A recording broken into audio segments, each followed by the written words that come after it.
And Kyle just hit the start. He's a little late.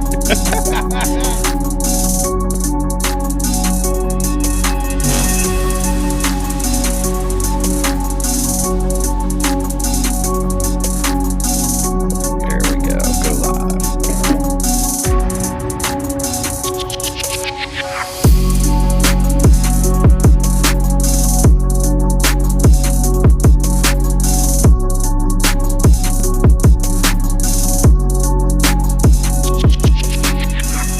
Crank 'em up. What's up, Chasing Tails fans? It's open mic night. So you know the deal by our post. There's going to be a link in the description. We're going to drop it in the comments here in a minute as well. You can come on here with us, discuss some hot topics. A lot's been going on. Got a lot of rule proposals people want to propose. We got a few ourselves. So we're just going to talk about that. But before we get going, we have a new segment to our show. We gotta let We got anyone our on stuff yet? play out. Huh? I don't know if we got anybody on yet. Yeah, maybe we should wait. Wait, we got like 2 viewers. It's Thursday. Give it a few minutes. We'll give it a bit. Let people take their time, get on here, and tell them to shut up. Get off my chat. I'm just kidding. I don't want to tell anyone to shut up. Maybe. Connor's got the popcorn ready. He's already in the comments. Let's go. Yeah. So what we got? We got like we can't get into hot topics just yet. We gotta get at least 30 viewers. This ain't our normal night, so you gotta warm up a little bit. We got the football game on now, right? That's on Prime TV. I don't think I can even look that up on my computer. Who's playing tonight? Eagles and the Giants. So probably won't have like Jamie McClure on here because he'll be watching the Eagles. Well, I got two players from one from New York and one from Philly on my fantasy team. Dang. But Eagles suck so much it doesn't matter. Right.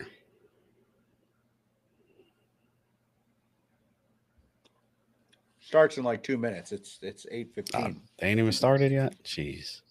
I think it's 8:15 when they start. It says live Thursdays at 7 p.m. on my screen. Let's see. We'll pull it up.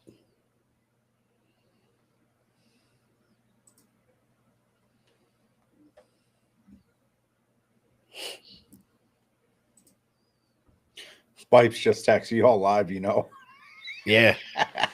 We know we live. We just waiting for people to get in here. It's not our normal night. It's Tuesday. Or I mean it's Thursday, not normal night. It's Tuesday. We're getting there. We're getting 8. Y'all excited for this? Well, I mean, remember, join the link. I actually should put that in the comments, like I said. You're excited, everybody, because Kyle Bipes will be joining us. As you see, the other 2 of our crew are definitely afraid of getting a sanction or something because they done just bounced on us. Yeah, I guess. We'll give our warning later because we got our first guest in the house tonight. We got Ben LeMay on here. Let's bring him in. Well, we going to start our thing first? What's up, bud? Hey guys. How's it going, Ben? Good, you? Good. Good. So what ready kind of for hot a topic long you winter? got for us? Oh yeah, we're ready. Not really, but Okay. Yeah, well, so many topics to put on, but how about Grand Prix? Jump right in. How's all right. So, what's your feeling with Grand Prix right now? Well, from what I heard, I've been out 10 years. It's already 10 years I'm out of HRL. And from what I heard this summer, it's not going very well. You want to come back? Some inner fights, I wouldn't say misunderstanding, but I would say bad politics done, I'd say, on both sides. yep. Yep. Yeah, so I think would agree. it's a little bit of a lot of things moving pieces going wrong and some going right. I think Grand Prix itself needs to hit a reset and just become one organization of Grand Prix. So we get rid of the whole GPA HRL battle and we have a marketable class. We still race up in HRL, we still race in H1 out west and Madison, but we're the GP class.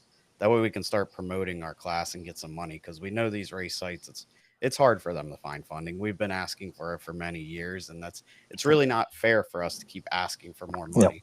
We need to go out and get it ourselves and kind of knock that part of the tension between organizations, race sites, and teams out of it and just go get our own money. I think you're spot on with that. I think that's the way to do it. But to go get a sponsor, you need to have a product to sell. You can't knock at a door to whatever the sponsor and ask 100,000.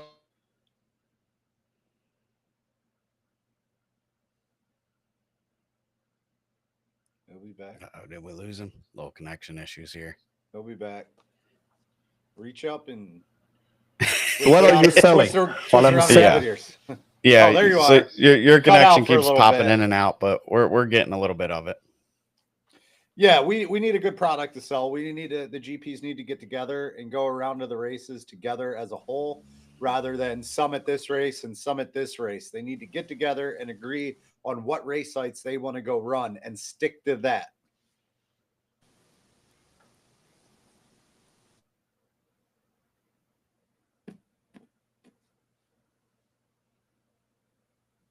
Oh man, a lot of shows yeah. are hard. You got connection issues. Hey Ben, you got somewhere else, or can you turn your Wi-Fi off? I'm- Maybe just use your phone. The connection's a little bad.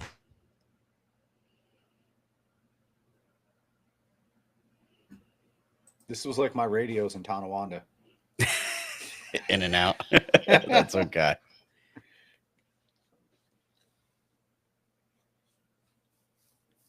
But yeah, why he's trying to bounce back in once he gets some better connection, he'll be in. But yeah, I think what he's saying is like you need a product to sell. Obviously, HRL has the full product. I'm sure is with him being more HRL based, knows that it's definitely a marketable product. But Grand Prix itself is marketable from our standpoint of the boats we have and things of that nature. Our vision, and I'm a part of the Grand Prix America that's trying to maybe turn it into something bigger, is to build a brand from social media side out. You see all these influencers out here just creating their own brands now. He gone. They're like, why can't you do that with hydroplane racing? Or in this case, the only one I have keys to actually try it is Grand Prix. So why not build this brand? Go to all our sponsors. We have DeWald, Jessel, Rottler, these people that are already involved. We'll do like interviews there at their shops. We'll go see what's going on there. And then all our teams need to step up and just get content working on the boat. Whether you're grinding, sanding wrong, you're working on the engine, like get that stuff out there because that's what people love to see. And that's the sellable items, not just the racing. Yeah. Yeah, I agree. But I really think that the class needs to come together and agree on certain races. Yeah. Like go as a whole. You don't want to go like everyone go to this race and then then a race is coming up. Oh, 2 Grand Prix show up there. That makes the group look weak. Yeah. I know people want to race their boats and they can choose to race where they want to race, but if you truly love GP, you need to stick to a plan together to represent Grand Prix, not just some here and some there or a lot here and some there. You want to show up and show out as a whole at every race that one attends, they all attend. And you put on a great show so you can market that show and races will pay for that or sponsors will pay for that. Hey, buddy, you're back. Yeah, I'm sitting right beside the modem, so I should be okay. All right. Yeah, that's there a we little go. better. So yeah, Bobby was just saying Okay. that we need as a class for one, besides the building brand part that I was talking about, like get together and say, this is our races we want to go to, and communicate that with the series that we're racing with. And I felt like last year we kind of did that from the inner circle working of it. We did that, and we were kind of, I mean, I won't be bashful because this is our podcast, but we kind of did that against HRL in a way because of the Pro Hydro class. There was the group got together and said, if you're going to invest in that, not in Grand Prix, we're not going to come. But then it got all messed up, and people went to certain races, and certain races didn't get vote count, as you saw, like Cambridge didn't, Bahormlaw didn't, but a couple in the middle did. So I think this year we need to do a better job and realize, like, we can't keep asking for more. We need to go pick our race sites and go promote ourselves at these race sites within that series and do a good job of what we've done for the past 12 years since HRL brought it back on this side. Yeah. I'm gonna agree with you, but on the East Coast, there's only one race circuits that promotable that you can do something. I understand about Grand Prix doing its own thing, but I look at Caesars Creek. There was 14 boat. Lakeland's going to have 15 boats. On the East Coast, on APBA, unfortunately, you cannot sell that show. It's unsellable. It's a racer's race. It's good for you guys, but no promoter will jump on board with what's happening on the water. Only HRL provides something that's sellable. A back-to-back racing for 4 or 5 hours, and even at 5 hours, they should cut back. It's too much. I at Valleyfield, I'm on the peninsula, and people are leaving the Sunday, and the final are starting. And I ask people, why are you leaving? I'm bored. I've been here since, yeah, but it's the final. I don't care. I've got enough. I'm drunk. I'm hot. I'm sweating. I'm just going home. So the show is getting long, but if you want to sell Grand Prix, you have to attach something. Like H1 is trying to sell its thing, and you have to provide a show, a back-to-back show for 3 to 4 hours. Grand Prix can't do it alone. H1 can't do it alone. And if you attach the other classes, 95% of the racers in HRL are from the Valleyfield area, either in Valleyfield or maximum an hour or two. When we started the thing, we said we're going to have races within 6 hours from Valleyfield, so someone that finishes work at 4 can drive to the race, and he's going to back to work on Monday. Put 1 or 2 races during the 6-7 race during the weekend, so the guy can take a vacation to go afar. But other than that, you can't ask the blue collar worker to take Friday and Monday off 6-7 weekends per summer. Right. Yeah. I think the model is 100% the best model that's ever been produced in hydroplane racing, to make that nucleus and make these races better. And that's kind of what I got to the point with some of the people we've talked to in the past is like, we're actually Grand Prix kind of fizzled out and started to go this new direction at the wrong time. We've been stagnant for a long time with getting that. Just worried, people are worried about money, but we just finally hit that point in HRL where the focus went to live stream, to the promotions after, and the hiring the Mont work and all this stuff that is good for the future. You see race sites like Brockville all of a sudden is becoming a big race. More people, the concerts are happening. It's more of a festival vibe. So all these things are on the up and up, and I think that's where we all got to regroup and say, okay, let's mesh back together. Let's make this organization work. We can still market ourselves and get our own sponsors, but we need to be within this circuit. And obviously, the only other thing on the East Coast now is Madison that should be added into that circuit for Grand Prix. And maybe Detroit if it comes. Yep. As long as they don't put it on a HRL this weekend. Hopefully they don't do that. It was my first time in Madison, believe it or not, and I was impressed. And if I'd be on HRL board again, I'd say we have to make Madison happen. I know it would be tough because the pit might not be big enough to fit an HRL event, but people would love it. The racers would love it. I loved Madison. I loved it. There's a crowd that loves boat racing. They love putting it on. It would be a great stop for HRL to go there.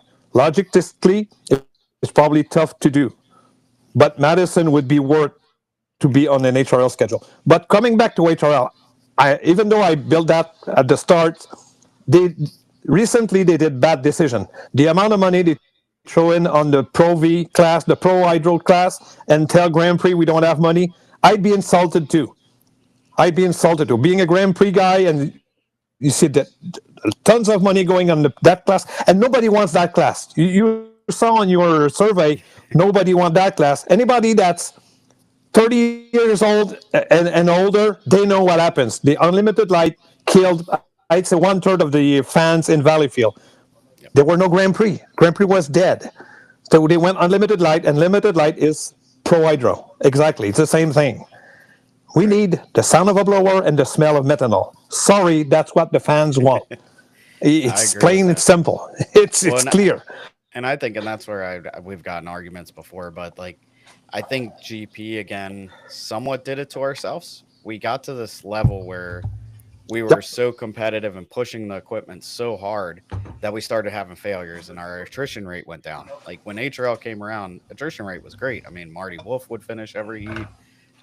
Pierre Mayhew, everyone would finish. We did, but then we started ramping things up, and it took us a year or two to figure out how to run at that level and still finish. And I think the people from the outside don't understand that, and they think it's hard. No. Yep. And the thing is that I was with Eric Langevin this year. Okay, Eric has the same setup as when he was able to compete with Bert and Yui. He said, "I have the same thing. I can't compete now. There's 5 boats that he said I can't touch. You, Andrew, and the Luptons. He said I'm not in their league. I don't have the power. We have to find a way to bring those 5 boats back to the Eric Langevin, Brian Richards, Greg Up, Grand Prix speed. Otherwise, you're going to lose them." Yeah, I'm not against that. I just don't. You guys are now wicked fast. It's unbelievable. Yeah, I said I don't know. Before when I was the last year was there. Now, the last thing you want is someone going on the back stretch in Valleyfield and hearing. That's true. That's the last thing you want to hear. Hitting the rev limiter. That's the last thing you want. Any class, you don't never say. But you see, they could rule the prop. Make a weight limit for the prop, so it would slow you down. Eric is already, he's running one of Grandel's prop now, but he was running a heavy prop.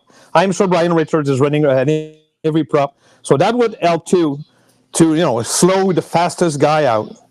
Yeah.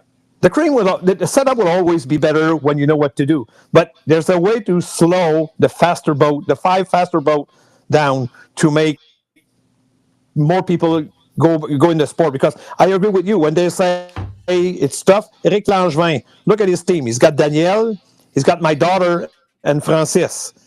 They only broke. They didn't broke. They do the league test every race. They found one bad valve in Tonawanda. That's it. That's the only thing it cost him. An oil change. Nice. That's good.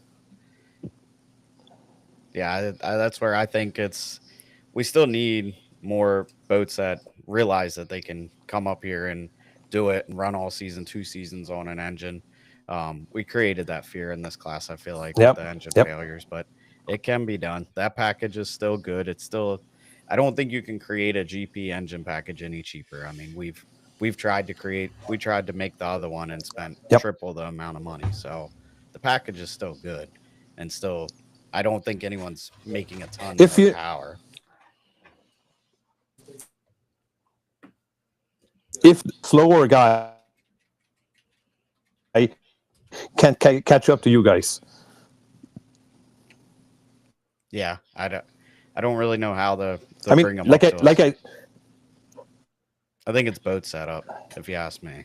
My honest opinion, I think if we could get boats set up. Yeah, probably. Because we've had but that like you said, the people it was that a struggle. Yeah. Well, when we got the prop in Guntersville, it changed the boat handling like day and night for Eric. Oh, wow. So it did, the prop really helped a lot. But like I said, he said he can't run it at 9,000. There's no way he can run 9,000 with that. Right. Yeah. and you shouldn't have to. No, it's way too much. No, but to come back to the original situation between Grand Prix and HRL, they're not perfect. Grand Prix are not perfect, but everybody needs to sit down and put on the table what any discord they have, fix it, and make HRL survive. Because we talked in Madison, Brendan.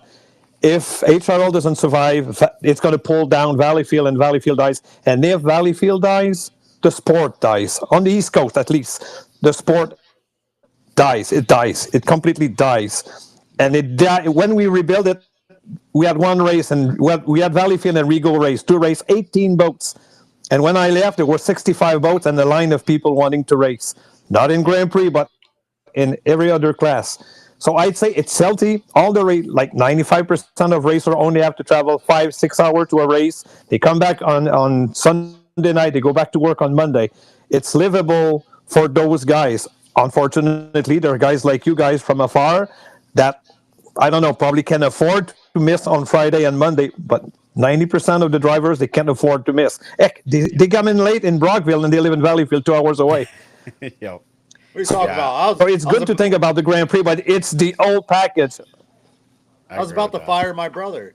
My brother works for me. He wanted to take this Friday off, that Monday off to go up to Canada the race. I'm like, come on, man, we got to work. Yeah, So those are things that sometimes are forgotten. Yeah, but I get it. Sometimes they are forgotten, those things. They are important to be reminded to the racers and the organizer to who puts on the show and who can be there to the show. When we did HRL, when we were selling to a promoter, like I don't know if you guys are hockey guys or football. I'm not a football guy, but hockey guy. If you buy tickets to go see, I don't know, Connor McDavid for the Oilers, if he doesn't show up, you kind of feel screwed. No, Connor's going to not play tonight because he doesn't feel like it. You can't sell a show like that. When you call a promoter, I'm giving you 65 boats. I'm going to have 12 Grand Prix. Brendan Kennedy is going to be there. Andrew Tate. You tell the name. Yeah, they will be there. Are you sure? They will be there. I'm selling you the show. They will be. My superstar will be there. That's another way I have to sell it. That's how we started. We bought the boat, so we kind of have a hand on them saying, no, you're going to show up because I sold you. You're my superstar. I sold you. So when I call a promoter, I'm sure you're going to be there. Yeah. I think once things started becoming privately owned was when you need more hands-on and keeping everybody happy. And I think it's a good point to get everyone back together, try to hash out all the little things. And I really believe from our private group and stuff that we have going on, I think you're going to see an up and up with Grand Prix and the attrition we have this year with boat count. I think there's only a couple races that I don't know what's going on with at this point, but I think the field will be at most of them from what I'm seeing. And I think the one thing aside from HRL is Valleyfield needs to step up and pay a massive amount or match, like say a Madison and all these other races for Grand Prix. It needs to be a huge purse that they can promote and say, hey, we have $75,000 for Grand Prix, and they can use that as a promotion tool, but also to get some of those other boats. Valleyfield needs to have more boats than any other race on the circuit. It has to have different boats because that's what it's missed its luster at. HRL is great and has had great boat count, but I remember going to Valleyfield growing up and it'd be like, all right, who came from the West? Because, Wally Johnson's here. So-and-so's here. This is cool. I haven't seen this boat all year. We need that back for the fans up there. Something they didn't just see 2 weeks ago in Brockville. Well, that's it. That's the discussion we had at the time with Michel and Didier. I can't charge the same price in Brockville and Valleyfield and show the same show. Valleyfield always has to have the edge. The only way to get the edge is give the money. The money they gave to the challenge should have been given in Valleyfield. I don't know the exact number the Valleyfield gave to the chariot the 2 years, but that amount of money should have been gone only to Valleyfield. Then you build from Valleyfield on the live stream and on live. Then you build from that. Then you have your promoters watching the live stream of Valleyfield say, wow, okay, that's what's happening. That's what kind of crowd that sport can bring. But Valleyfield has got to be the top event, so promoters know. Okay, that's what the sport can be. Am I getting involved? Yes. But we can't rely on Valleyfield to put the money on everything. Then I wonder if, whatever they're going to pay their normal GPs that go there, pay them that. But say if you're a West Coast GP, we're going to give you an extra $5,000 to come. Just to try to entice those Grand Prix to come, because some things like that. I mean, because you want to see different boats in Valleyfield, and maybe entice, say an extra $1,000 or $2,000 to a 350 from out west, because you want to see them come out too in that class. Yep. And the main thing they have to do is do away with the start on the outside for 2 heats if you're not an HRL boat. Because, I mean, why would a West Coast guy want to come out to a Valleyfield and start on the outside for the first 2 heats? That's not fair. That's not right. And it doesn't entice anyone to come. And that rule right there makes people stay away, and HRL Valleyfield just be another HRL race. So they got to do away with that. What happened is that probably the reason why the rules was there, I don't remember if I was there at the time I was involved, but probably is there. The rule is there is that you have someone coming from out west that's going to play in the championship, can change the championship during the course of a weekend, because Valleyfield is a 3-day weekend. And you have the regular guy that goes to all the races, and you have a guy from out west that doesn't really care about the championship, and he's going to come in and screw everybody up because he's got an insight. So that's probably why the rule was there. They would probably put the rule to prevent, to help the racer that goes to all the HRL event, to make sure he doesn't have his championship scrapped by someone that's not involved in it. Yep, I'd almost make a Valleyfield a special event, no points awarded, just the prestige of Valleyfield. Yeah. That'd be enough. That would be enough. Everybody wants to win Valleyfield. I don't race when you're from Valleyfield. It cost me the you don't want to, because I was just going for it. That's it. I told Grandel, you'd pay to race in Valleyfield. They'd charge you and you'd race in Valleyfield. Yeah, exactly. Us kids from Valleyfield, we don't want to win the Stanley Cup. We want to win Valleyfield. Exactly. But we have to work hard to make sure Valleyfield doesn't disappear. It's the blood and the art of our boat racing. For sure. Yep. And I hope they don't use that as negotiating. Yeah, I hope they don't use that as negotiating power with you guys. Yeah. We'll see. We'll see when we get to that. I mean, stories I heard. Yeah, like I said, I don't want to be involved again, because I like being out, not having the stress of everything. But I'd sit on 1 or 2 meetings to be the middle guy, because I think I could be a good middle guy and sit down and say, no, you're wrong. They're right. They're right. You're wrong. I think someone needs to sit down and say, no, yeah, I agree with that. Yeah. Hey, Ben, you're retired now, right? Yep. Yeah, there you go. You have all the time in the world. Freshly retired. Congratulations. Yeah. That's awesome. Now, 1 or 2 yeah, thank you. 1 or 2 meeting would be enough. I love what I do. Take pictures, relax, no stress, no kick in the butt for having a bad call, a bad decision. I've did that for 10 years. I'm going to say you guys, but not you guys particularly, but racers, they are ungrateful people. Unfortunately, for the officials and everything, it's unbelievable. Oh yeah. I rarely see, on 10 years, rarely seen people come to us and say, you did a good job. It's always, you're stupid, you're an asshole, you the wrong decision. 95% of the time, that's what I got for 10 years. That's why you get bored at some point. You said, enough, I'm going home. Yep. So, yeah. You want to hear a funny story about officiating? I was at a F1 Grand Prix Montreal in the recovery team, okay? We go out on the circuit and pick up the F1 or whatever car that breaks and bring it back with a SkyTrack. I did that with my daughter and my son. You know how much I got paid for that? I'm on an official at an F1 race. You know how much I got paid for that? You had to pay to do it, didn't you? 5 years ago, you have to pay to do that. Wow. Around the track, taking care. They do it voluntarily. That's it. That's all. That is wild. And in HRL, they're paid to do it. Yeah, it is crazy. That is crazy. wild. But hey, Ben, we appreciate all your insight and definitely appreciate you coming on our open mic night. We're gonna try to get some other people on here. Hopefully, more debates going on. Try to make this. Yeah, no boat problem. racing Always better. a pleasure talking. We agree with you too much to keep you. Yeah, on. always a pleasure talking. And yeah, we have to keep that alive. I worked 10 years to build that. I'm not gonna watch it die another time. Exactly. Understand. You take care, guys. Thank Yep. too Thank much. you, Ben. Have a good one. Bye. All right, do we want to play our little intro? Yeah, let's bring the reason we have Oh, to. Jesus. So, all right, people. Man, it obviously, scares me every time this dude gets on. yeah, Ah, Ben had some great points there.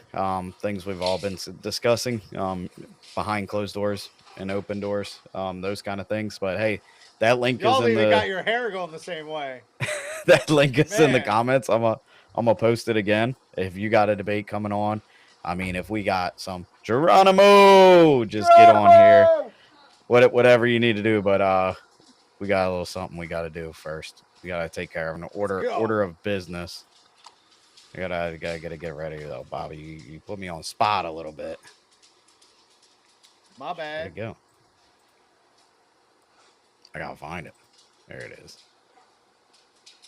Okay. There's too many buttons. I need one of them. What are them docs things Who's called? he Where you me just mugging? Me or you? press the button. Man. Here we go. Warning! The following program is a collection of race junkies, couch commentators, and prop spinning maniacs talking about hydroplane racing and whatever else comes to mind. It's meant to be entertaining, occasionally informative, and almost never politically correct. The opinions expressed on this show do not necessarily reflect the views of any racing organization, sponsors, or anyone with actual authority. There may be a few cuss words, because that's how real racers and real fans talk. If you're underage, overly sensitive, or allergic to fun, maybe go watch something else. We're just fourth-generation hydroplane racers. And one guy on the couch looking at you, Bobby, who've gone from the couch to the race course and somehow ended up with microphones. Cheers the Chasin' Tails crew. Brandon, Kyle, Austin, and Couch Kennedy. P.S. Don't sue us. We're just here for the rooster tails. All right, now that we got that out of the way, a little bit of warning label. What All you got? right, What guys. I'm gonna take. we my need gonna our take- viewers on here though. Everyone, gonna- we had a bunch of people on those comments and nobody's popping on here. I'm gonna Come take on. my Shocker. Ford. I'm gonna take my Shocker. Ford, and I'm gonna race 2.5 mods. Yep. 2.5 mod. That's Woo! Because it Yeah. costs so much. It's, that's- what is it, like 35 grand to go to Honda? Is that the number I saw? And there's some with the people that I Yeah. talked to. The people I talked to, that's what they said. that definitely so expensive. Can't be It was cool. competitive Hey, with I did them. learn on that post with Jetson running in stock. Good to know that I can run stock. Jensen it's said been he was insane. getting on. I'm not going to name any names, but the comment was, I can't be competitive with my Ford versus the Hondas. So we're going to run 1 liter mod and 2.5 mod. I just want to know what logic is in that. What effing logic? 1 liter mods statistically are a little faster than the Honda. 2.5 mods are extremely faster than the Honda. But you want to take your Ford that you say you can't compete with the Honda and go to faster classes with it. I mean, the way you just put it, I don't- mean, it sounds like it makes sense to me. I don't. Yeah, I don't know where you're going wrong. Unless it's just the let me kick and scream post and that's it. I think it's a kick and scream post. If you can't keep a stock Ford together, what makes you think, even if you go modify it to run 2.5 mod, that you're going to actually be able to keep it together when you can't keep it together stock? Do you really? I mean, I don't know. I don't understand it. Yeah. I mean, I was just pulling up just for shits and giggles. The 2.5 mod 5-lap record is 11 mile an hour faster than the 2.5 stock average. But you can't That's a keep lot. up with the Hondas, but you want to go 2.5 That's miles. not that much. That's not that much. Not Like that you much. could you can make that up. You can make that up. Yeah, Trust if me. you start a lap ahead. How many seconds is that? It's not that much. One, Yeah. 2 I mean, seconds maybe. Yeah, I gotta have ChatGPT do Hey, it. I can't do that. unless it's on a measuring tape, I can't tell you. And you still can't do that. You drill holes in pipes and cause floods. Hold on. Let's go while we're waiting on people. Let's go on a little This field guy. trip chasing tails.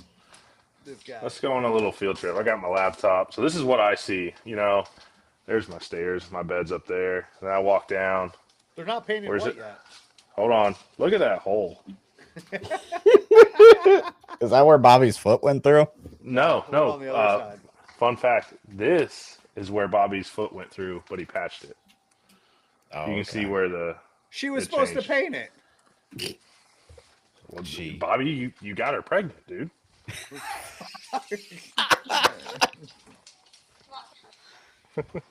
I just got to Hey, yell that for just, saying just that. to let you know, new prop to run 2.5 mods probably more than a gearbox.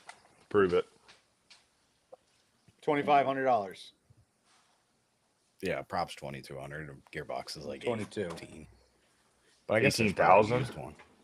Yeah, But hey, it's better. It's better to take your it's about your 4. stock Okay, forward and go. so it's about 4 seconds a lap. See, I told you it was just a second or two. 4 That's from the seconds a lap. fastest. That's from the fastest forward to the fastest chasing forward tails. 2.5 to the fastest Bobby's- 2.5 mod. Bobby's son, my stepson, What's up, Archie? young stud right there. Archie Already Bob. rolling over. Archie Bobby. Look at Every him. time I hear that kid, he's crying. So I'm glad he's not crying. I know, Probably 'cause he's he can't always see crying. you. Man, I was He's- holding him over the weekend, and I was just sitting there. And after like 5 minutes, he's like, I'm like, all right, Kyle, you're taking him back. You're taking him back. He's crying. All right, we got 38 viewers in here, and y'all ain't And hopping not on this link. Is anyone jumping on? dude. Anyone want to We- debate? We I know gotta we- have some debate. Is Dutch in the waiting room yet? I don't think he's on here. He got dial-up internet. Man. Hey, I did We got get some good AOL news today. 2.0. You AOL gonna break some of that 2.0. news? Yeah, I don't think you can break it. No. Show not. All right. Rule proposal. I What you was got, told Bob? it was legal that you cannot combine 2.5 stock and 1 liter mod. Hold the horses. In the rule book, actually, it If is a we legal combination. if we combine them, are we going to get arrested by the United States government? I don't like. It doesn't make sense. It's illegal to do it. No, we can do it because we are just an organization that we make our own rules. So back in the day, they combined the 1 liter stocks, 1.5 stocks, and the 1 liter mods together to make the Z class. Because times were rough back then and boat count was low. Right now, on the East Coast and West Coast, you have a few 2.5 stocks showing up and a few 1 liter mods showing up. Only in Region 6 is where you have decent 2.5 stock count. Combine the two classes. I don't care. CC this, weight this, whatever. Combine the 1 liter mods and the 2.5 stocks together to make one decent class to put on at these race sites for the fans, the sponsors, the promoters, and give it a good show. Like, do you want to just keep running 2 to 3 boats? I mean, we're dumbing ourselves down over the years. Rather than 4 boats to have illegal heat, now it's 3 boats. Now Dutch wants to get in and probably make it 1 boat that you show up and you get points. It's just freaking stupid. Like, let's hold ourselves to a higher standard. Let's up it to you have to get 5 boats to get points. So that pushes people to call someone like, hey, Bill, you need to come to this race because we're going to need a 5th boat to get points rather than, oh, no, you stay home. We already got our 3, bud. We'll get our points. No worry. Like, we got to hold ourselves to a higher standard.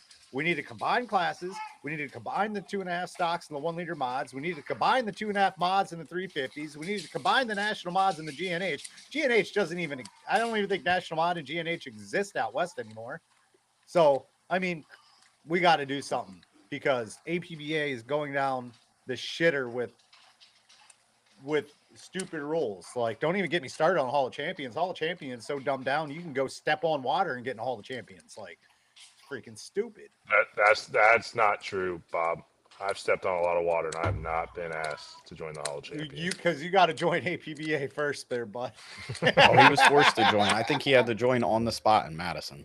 Do you know who I am? To Do be at you your know own who I race. am? Yeah. Yeah. So what, like, what's the speed difference between like a 1 liter mod and a 2.5 stock? At Caesars Creek, I don't know all the heats. I do know one heat. I was told by Dan today that Eddie ran faster than Jim's boat. One heat. on Must have been on Saturday Sunday. Saturday final. The 1 liter mods were 2 seconds faster than Eddie's time. Yep. So that's splitting hairs with seconds during a heat. So Right. I want to know when and somebody in the chat, if you know it, APBA rules. Sorry to jump on you for a second, but when were we allowed 41 point? Look at this. I got the rules right here. 41.16. A Ford engine with a 2.3 liter head option 2 cast iron head can run as a Y boat. Why'd we do that? Why didn't we just say a 2.5 stock? Like, why were we scared of the aluminum head running with Y boats? It doesn't make sense. Why the 1 liter mods are okay with the iron head running with them is because they know they can't get beat by them. No, that's what it is. That is 100% it.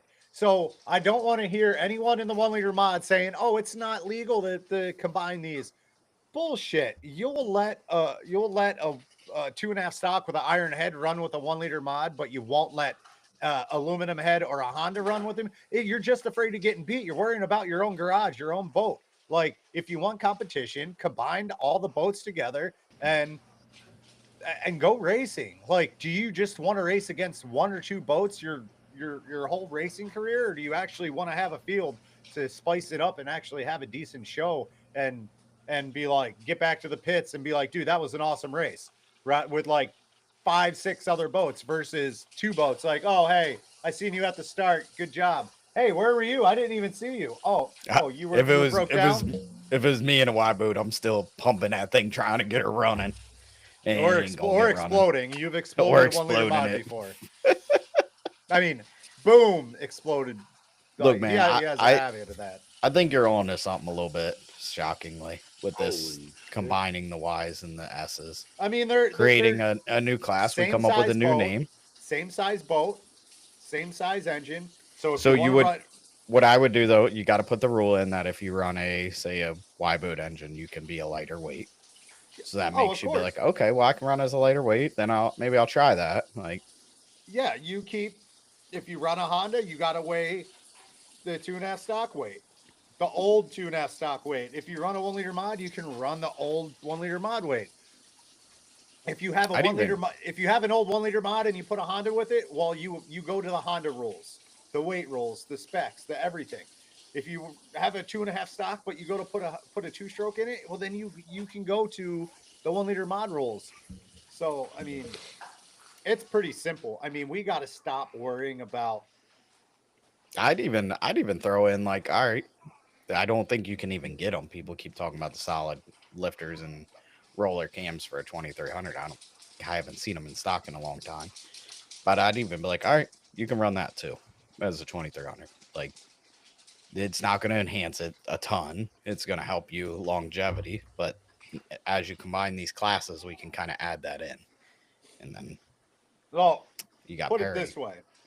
Why would at you the- want parity though? Last race in Region 6, Kreitzer just won Honda. I know he's having some gremlins, and he said, I hope you prove me wrong on this engine.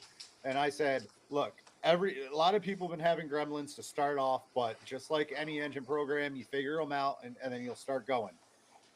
So there is one major family that was against the Honda that has a Honda, and hopefully they get it squared away. And I know they will, because You know, they've been racing for decades, and they generally figure it out, which are the Kreitzers. And one on the West Coast, Monkey on the West Coast, he's going Honda next year. So there was Is that another. Is that breaking news? Like, I are think you- so. There's breaking. one of our. It's probably a lie, but He said, "I think they're not supposed so." to lie on here I anymore. know he's going We're Honda. We got just- warned.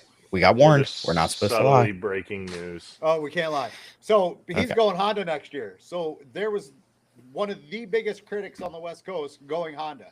So, I mean, I guess because Timmy Collins gets a lot of phone calls and messages with screenshots and stuff that we said this and we said that. Like, we said this many Hondas would be out this year. When someone tells us something, we go off of their word. When they don't do it, don't hold us accountable for that bullshit. So you guys sending screenshots and he said this, he said that is total fucking middle school bullshit. So Let's go. I'm tired Missed of it. Missed it. Just the thought that counts. And if you have a But hey. problem with what we say, don't run to Timmy Collins. Come to us. Don't be a little punk. Come right to now. us. Right now, links in Join. the Join. comments Link. here. Links in I there. saw some I'm people ready. said they're scared to get in. We ain't worried about it. This is free speech right here. Somebody. This is not our Chasing Tails normal Tuesday episode where people are actually looking I mean, forward we to still have the getting some Chasing knowledge. Tails logo in the corner, but we could. I mean, it's that out. okay though. We can remove that. We can get rid of that. We already did Yeah. our warning. We're good. If you didn't see the warning, go back about 15 minutes. You can see our warning. But yeah. Then somebody asked, like, why not allow more 2.5 liter engines? The ideal of this Honda is to be spec, to be sealed. You know, out there in Caesars Creek and up in HRO, the 500, 35, the 22, all running good. They all have the same engine, same tune, same everything. So now the driver can either A, work on their boat, work on their driving. Kyle can work on his starts. Yeah. Obviously, Eddie doesn't have to work on much. Jesus. But yeah, so I mean, even us, we've been racing for 50 plus years and have done 2.5 stocks since the OMC came in, but we struggled the past couple years. We didn't get speed until the end of the year. Where now we've been able to work on propellers, gears, boat setup all year long because that thing just runs the same every heat. It Especially finished. the throttle It went trace. out and it came back. It finished. How many Fords can say there's only a couple Fords that say they went out all season and came back without any breakdowns? Right. I mean, one guy who's threatening to go to 2.5 mod, he couldn't keep an engine together for the past 2 years. So I don't get why he doesn't want to go to the Honda. I mean, Because it's Hey, where's John Brennan $32,000. at? He ain't on here. man, Geronimo, man, if he comes on, I'm gonna hide my sponsons. Hide my sponsons. Better make sure Jeff comes on at the same time. Then I'm gonna put some rub rail. I'm gonna put some rub rails on my sponsons, the bottom of my sponsons. I'm gonna put Alright, some so let's- Rain-X on. We have more ideals than just obviously 2.5 stock. So what's our next one? What else we thinking? We got to split the country in half, boys. I'm Yeah, sorry. so let me pull up that email because I don't know. You're not on the Chasing Tails email, are you? No, I'm not. When I talked to Timmy about this, and he gave me some thoughts, gave me some feedback.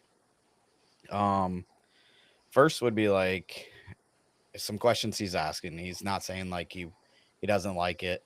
Who's Mr. Positive? I don't know what that is, but anyway, why are people not participating at all the Eastern or Westerns events already? Because you can't get a straight answer out of people. Like, would an East-West championship help that? Or is it still too much travel and time to commit? We need dedicated competitive racers. And I agree with that. And I think we've talked about it off air that we are starting in APBA to have too many events. We really need to draw it down and really make mega events. Like talking here in Region 4, Cambridge is obviously always going to be around. It's a good event.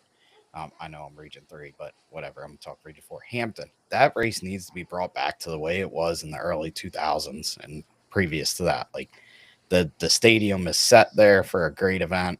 Get the fans back, like whatever we have to do. Chasing Tails is ready to get it done. But I think that's what you got to do. And then have your key marquee events on that one. Like what? Dude. What's your big four for the East Coast? Big four, if we're talking East Coast, Yeah. I'd say that's hard. As of right now, What do we consider? Lake Apacon, obviously, got to be in there. They get a good draw. We got to go with at least one up in Region 6. Bob, what Region 6 race would you take as like if you call a big 4 of race sites for inboard? Let's pick one from each region. Region 3. So Region 3, Lake Apacon. Region 4, I'd put Cambridge there because I think their structure's there right now to have help and get a mega event going again. Well, Or Region 6, which one would you pick to be like a marquee event that you can build? All right. Besides Champions Park Lake, if we put that on. All right, all right. So I like all the races in Region 6. You have Hillsborough Rocky Fork, that is awesome water. It's a nice park, but it is far away from a town. I like Caesars Creek. It is great water. You can run any size course on there you want. There's more than enough pits. And Greg and his team does a phenomenal job putting it on, but it's not near a town. Salina, Ohio, it is right in the town. It is marketable. You can get a lot of spectators there. Yeah, like in that race's heyday. I mean, place and was it is proven. spectators. It is proven you can put 80 boats in there and have a good race. And back in the day, they had good prize money. They had sponsors to put on boats for an extra $250. I think it was $250 to the boat. You put on a sticker. So I would say it was Salina. That's not trying to take away from Rocky Fork or Caesars Creek because just commit to it. Come on. Yeah, We ain't got time for your wine in here. Yeah, let's go Salina. All right, so we got Rocky Fork, Lake That was Apacon, so Cambridge. hard to get. We could pick up one more. Obviously, like I said, I think Hampton has the venue for it with the bridge and everything. It's in Hampton Roads. Like you got everything around there. Could be, but anyway, we got somebody else in the waiting room. Let's go. Who we got? Why It's can't I see? Give me Mr. access. I'm the only one that has access. Me and Austin bailed on us tonight. Give me Mr. access. Positive, no clue who that is. Anybody got to guess who Mr. Positive is? Jeff Bernard. That would be my guess, but Oh, I know who it is, but I'm gonna take a guess. Come on, who's the one that's been getting shit about being TJ. negative? TJ. There you go. We're gonna guess with that. Don't even have a camera. Don't even got a camera. What's up, Mr. Positive? Look at that. God dang, where are Hey, you? how's those Buffalo Bills doing? Oh, shut your mouth. You got lucky. What's up, guys? Hey, What's happening? Thompson. What for? I don't know. Just Ron Thompson. Just Ron Thompson. All right, Mr. Hey, Positive. What do you yeah. got burning desires for us tonight? And it better Tough be positive. crowd. Anything negative, get you out of here, TJ. so I'm waiting for a package. That There- could be loaded. Yeah, I got a So- couple for you, Kyle's got a lot of people Um, waiting for a package. my wife included. Hold on. What are you I got doing? too many audio things going on here. We're There we losing go. it. He's got Discord going, Okay. and they're telling him what to say. Yeah, You're on Chasing No, Tails. it's You got Eddie It in is. here. no. This pops up, and I still had the other window open. It was doubling up. I was getting all confused. But shocker. anyway, so where's my package? No, I'm only kidding. It's Hopefully- still being made. Hopefully, it's got a razor in it. So you guys were Got him. you guys it's hunting season, man. Come on. So you guys are talking about Let's put it step up ups and classes to make classes. Don't forget back in the late 70s, early 80s, that was our GP race, was literally a step up class. You had the Miss Jenny, Howie Benz used to step up in the fantasy, and then you had Pat O'Connor. That was our GP, basically what we had for GP back in the day, and we had 100,000 people here, and they loved it. So it worked back then. It should work now. Makes sense. Which also with two, when you're talking about So are you combining those saying classes, combining the 2.5. Pro Hydro with Grand Prix? No, I don't even bring that class up to me. That You went don't out like the in Grand Prix? That went out in the '90s with the Stodikers. You want to try Yep. that, dude? Go back to the '90s. But You don't like Grand Prix? uh, You're a Pro Hydro seriously? fan. I knew it. I knew Come it. on, man. I knew it. My favorite Pro Hydro is that V30. That thing's fast. No. That's a national mod. Not saying I don't like them, but Thanks, Bob. I don't like what they've done to the GP class. And to be honest with you, if you were gonna start, my theory on the whole Pro Hydro thing doesn't necessarily involve GP as much, but I felt that they started the outboards for the kids, and they gave them no class to go to. I always thought that a 1 liter class would have been a better option for those kids to step up into, because now they have to wait. Yep. You know, And to then go they'll into find something else to 2.5. do. To me, I mean, look at the 2.5 class this year. You mean to tell me you're gonna have somebody fresh out of an outboard go into 2.5? Yeah. It just seems like a big step. And look at out west, what they've done with it, you know, and really, really cool what they did out there with all them kids. You know, I see a lot of these kids they're playing hydro sim, doing the 1 liters out there, and it's really cool to see. Well, I can tell you They're this. gonna I be wouldn't really want- good drivers. I can tell you this. I wouldn't want my kid coming out of a J stock and going to a 2.5 stock and racing at Sorel Tracy. Hands down, Yeah. don't want There you my go. don't. Nope. I wouldn't even Or want to drive. Tonawanda. Tonawanda can be all right sometimes, or it can be an ocean, and it all depends. But you gotta fly you above know it it's at rough. Tonawanda. You know where it's at. The last 2 years were the only race that had full schedule with no delays. So That's pretty good, yeah. That's because Brandon wasn't there to sink So, a skiff. I tried to sink my nuts. So, all right. Well, Bipe's left, so I wanted to talk about I'm still H1. here. I can wanted to still talk hear about you. H1 a little bit. Let's talk about it. I'm making some food. I thought the episode Tuesday was awesome with Tanner. Oh yeah, he's I good liked stuff. his perspective because, you know, there was, you know, a lot of people I noticed on some of the comments on a couple different posts were like, even the H1 post about Tanner being on the show, we're kind of negative towards him. Like, why would you bring an outsider in, blah, blah, blah. And it's like, well, that's exactly who you want to come in, because you're bringing in a whole different group of people with someone at his level. And then, like, what he had to say about what he thinks they should do, if somebody doesn't listen to that, man, they need a slap in the side of the head, because that was important. 100%. He's been there and done that Right. in many different my opinion. racing aspects in different series. So for him to come in and have some input for H1 needs to run with it. He just didn't come in and say, "Screw this, you guys are screwed." No, it was with his it was guidance, constructive criticism, I thought. Yes, 100%. But Yeah. but to just like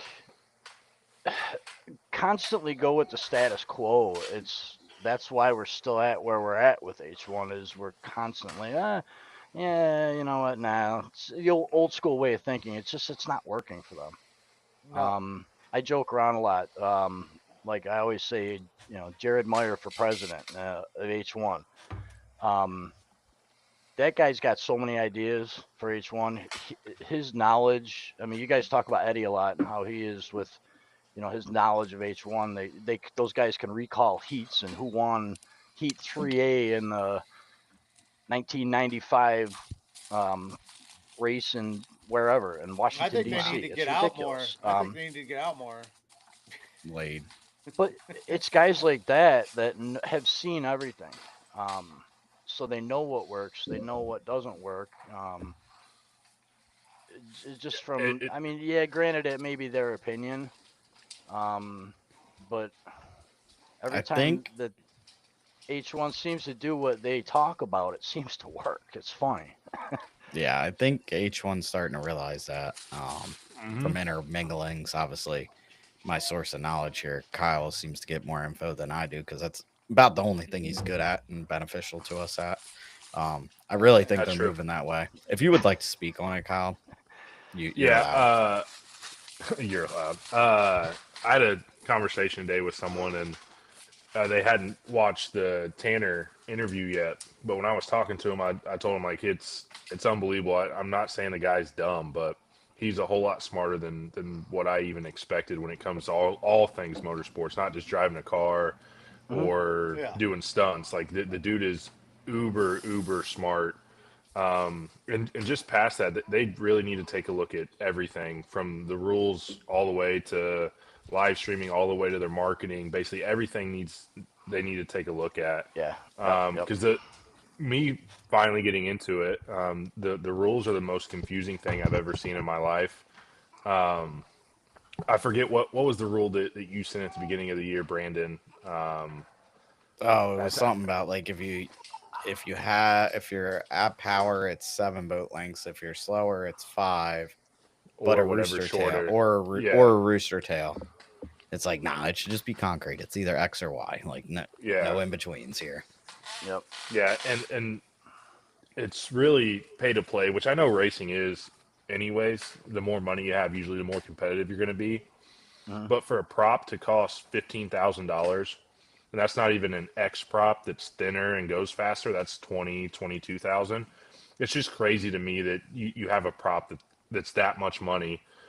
So you're trying to get a new guy in here, and then they see the cost of it. Okay, well, what do I get in return? Really, absolutely nothing. Yeah. It's a hobby at this point. You get I to think they're stroke in your it. ego. That's about it. I think they're in an interesting spot. I think it could either go one of two ways: either take off and be absolutely fantastic, or just flop. And it all depends on this offseason. I feel like they have some smart people in charge. They have some smart people around them. Jonathan Abbott's really smart. Their live stream team, Jared, Tate, B. Mont Work, all those guys are super dedicated, love the sport, and they want it to succeed. Well, minus Tate. Tate's not there. Well, Tate sucks then. He must have found a girl. Yeah. If No, If- it's long story with those guys, but I'm glad that core group is back. With Jared, Brian, Walt. yeah, you know, Nick. They're an Nick's in incredible there, group. too. I mean, for what they've done. yeah. If they would just take Yeah. a step back and listen to some outsiders, put the egos aside, and I'm not saying everybody a part of H1 has a massive ego and doesn't want to listen, but maybe listen to somebody like Tanner or one of the Meyer brothers or us or whoever else, and just really figure out how to make H1 even better. I mean, I have some crazy rule proposals or rule changes. One gearbox. Yeah, I didn't mind that one. That wasn't a bad idea, but What is Bob doing? I'd like to nix Fridays. I think H1 should get rid of 100%. Fridays.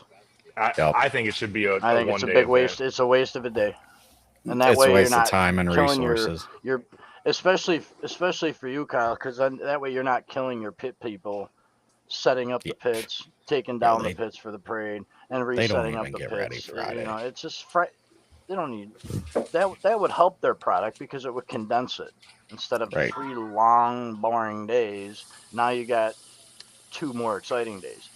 Yeah, You know, I'd I like to kinda go hear back to from that like one of the theory teams, from like one of the teams that's been in it for a while. Of like, I know they don't test as much as they used to. Shit, they used to test all day Friday, then some on Saturday. Like They used to have testing on it's Thursday. kind of way like back in NASCAR. the day. NASCAR got rid of practice just to save the team's money. So obviously it's working. So let's even condense it even more. Like you got what you got. You need to do some testing. You're and gonna But get they faster have, over I the mean, winter. they have the test session. You know, I mean, they have a literally a day where they have a test session. Yeah, make that a 2-day test if So you it's really like- need to get more Just seat time, all Knock that it good down a stuff. little bit. Is your wife doing the dishes? Yeah, she knows what she needs to be doing. He's gonna get How murdered is he tonight. still sitting in that Hey, chair? she need a hammer. Murdered. She need a hammer. I'll Like give I her a hear hammer. water running, and I'm going like this. I'm a- like 'cause His my comments basement's like that. flooded. It's comments Just like tell me that that I'm get number one. hammers thrown at you. My basement Yeah. flooded before, and I'm hearing water run, and I'm like, It's making me have to go to the bathroom. I'm about to have to tab out for a couple minutes. All right, so this is what I don't get. You bring a guy in, you bring Tanner in, and he's on the mic, Ah, you muted it, you ding dong. and he's on the microphone for H1. The dude is He's so on the mic, not smart. you. He needs to be on the board of H1. Yeah. Yeah. He needs to get on the board. Someone needs Give it a shot. Give it a all of shot having an H1 needs outsider to in. watch the podcast, listen to the man. Well, on how that's much yeah, knowledge that's he the has that's and the put key him on word board. is that's the I will key say a word lot is of the his thoughts outsider. did Is a align smart with things outsider. we've been saying for 64 episodes. But So that helps. it sounds That better helps. coming Mhm. from him. Yeah, yeah. And we're gonna show Miss Madison Incorporated. We're gonna show basically anybody that's ever been a part or wants to be a part of H1. You can run this team on minimal dollars. You're not gonna have millions of dollars to do this. You'll be able to run it on minimal stuff. Unless you flip Well, I and think break that the would boat. help. I think that would Correct. help get some boats out. You know, if you cheapen it up a little bit, you get more boats out, and Yep. that would make a better product. Yep. I don't know. The whole condensing thing, it came into fruition for me from 2018 in Detroit. I was sitting at home, actually at a friend's house, backyard, sitting around a campfire, really drinking a lot of beers, and Even better. That's when the I had good heard ideas come. Friday was there was minimal. I think maybe a couple boats went out, but it was too rough. Saturday got blown out, so the Gold Cup was condensed the whole day on Sunday, and they were gonna do the whole entire Gold Cup on Sunday. So at 11:30 at night, I made up my mind. I went home, I packed a bag, and drove straight to Detroit, and saw the most incredible day of racing ever. They did the whole entire Gold Cup format, plus with GP, plus I think 350s were there too. I'm not sure, but they did all that in one day. I mean, other than the fact that I almost passed out 900 times on the drive back home Sunday night from staying up all night, Right. the condensing of it, I know the crews probably didn't like it, but you know, come on, man, you guys run 2 heats a day. That's you know, over 8 hours. I'm not picking on a crew. I've been on a crew before. I know there's more to it than that, but you know, so the size of some of these crews are quite large too. But Yeah, it'd be different if you're running with 2 or 3 guys, but a lot of these people have 6, 7, 8, 9, 10 people that are on the crew, and they all have their specific jobs. So it can be done. I mean, we really showed a lot can be done in 70 plus days, and I'll give Trey some kudos for getting our boat ready. But if anybody knows Trey, he's really, really good at his job, but he's not the fastest worker in the world, and we did it in 70 some days. So it can be done. If somebody wants to go get one of Bardish's boats, he's more than willing to lease that out and get it on the water. And like I said, it can be done, and we did it. I can't remember our final budget, what it came back at, but I want to say it was under 150,000, and that's getting a boat that hasn't ran in, shoot, 11, 12 years and running in Gunnersville is pretty impressive.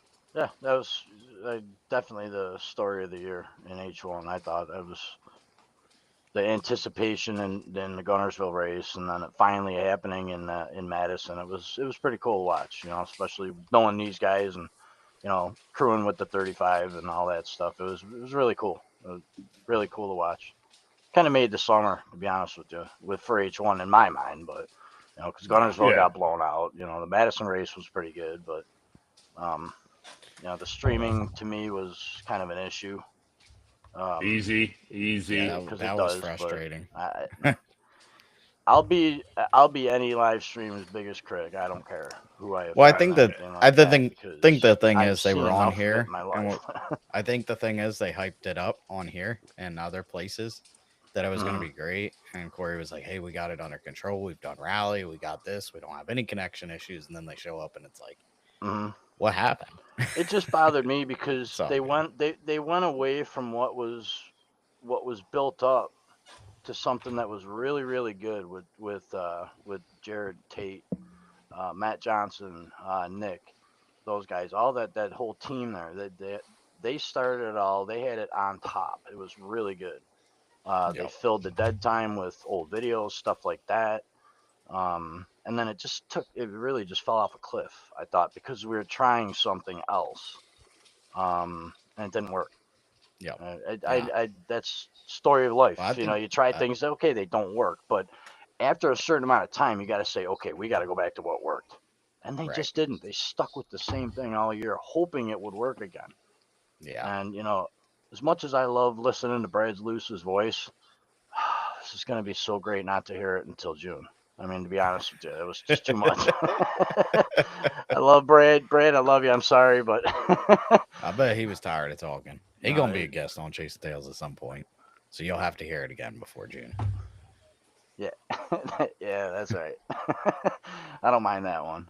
Because then you There guys you can go. then Bobby can get into them then. So, Yeah. Mister, I'm never doing hydroplane racing. I'm done with hydroplane racing, and then goes to Cedar Creek when I can't go.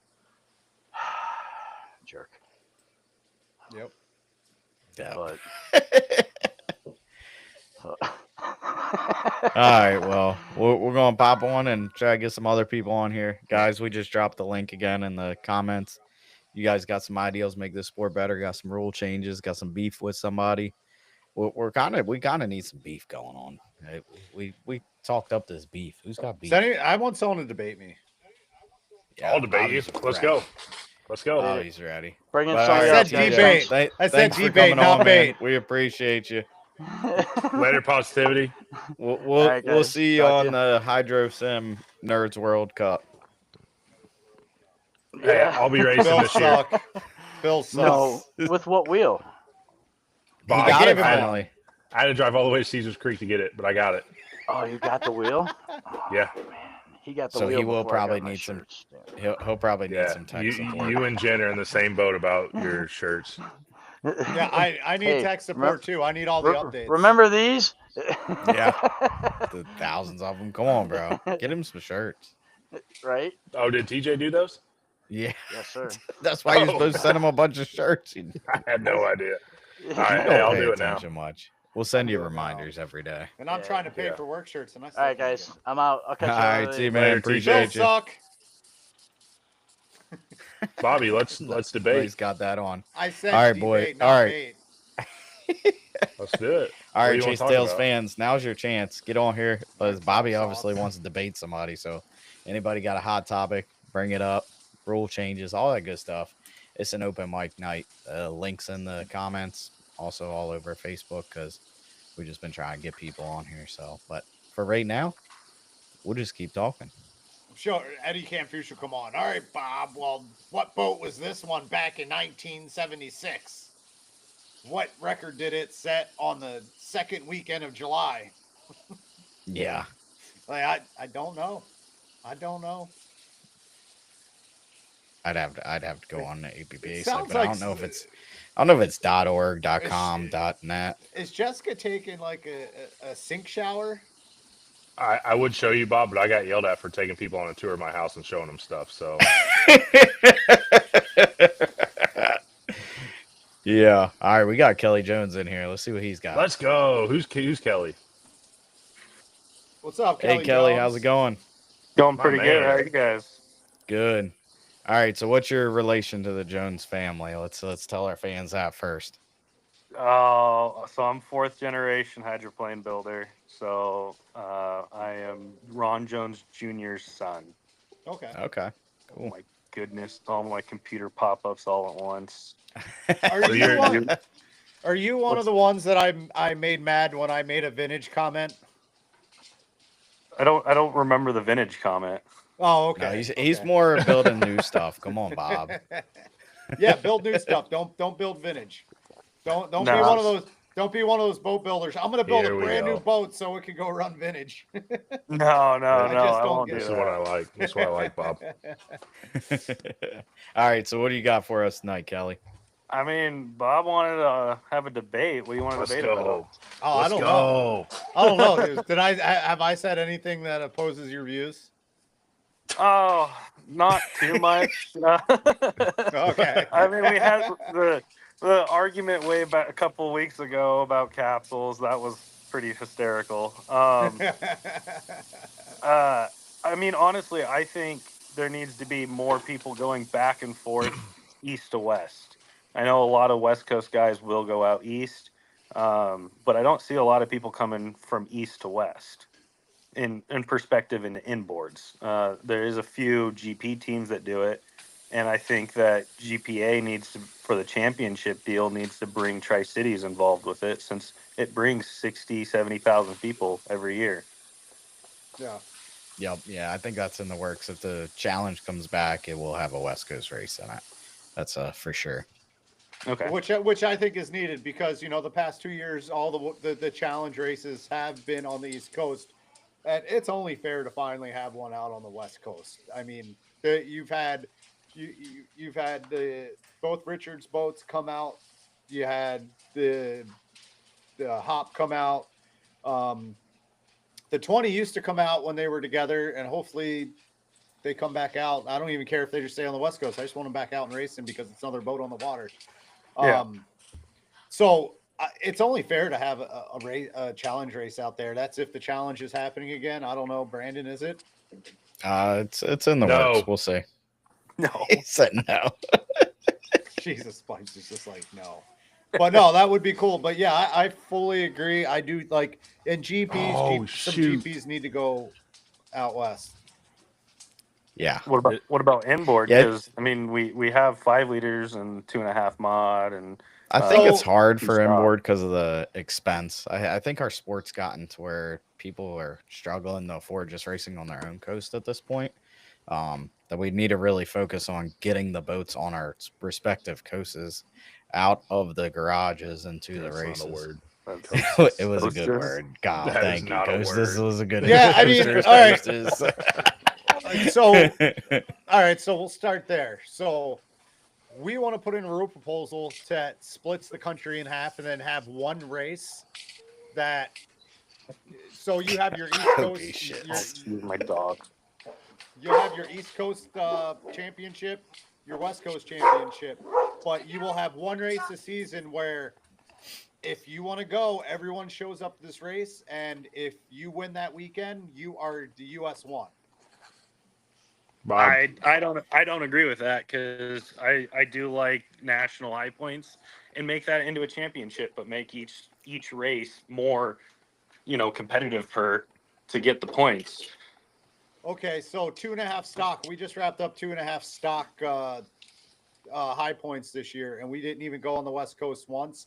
And the West Coast had 2 bonus races. They had the Westerns and they had the Nationals, but we still won it out east. But that, I mean, I'm pointing out, make it so then high points, every race is more, what's the right word for it? Every race you need to make and or compete against, and make it so then you need to go back east or you need to come west, and make it so then you can't just stay in your region and win high points. But so Region 10 is different than the East Coast. Yeah. We span from Michigan to Lakeland. I mean, that's a 17-hour drive for us. Yeah. Now, if I race in Region 10, I might have 17 hours in driving wrapped up in 3 or 4 race weekends and travel. The West Coast, what's the word am I looking for, Brandon?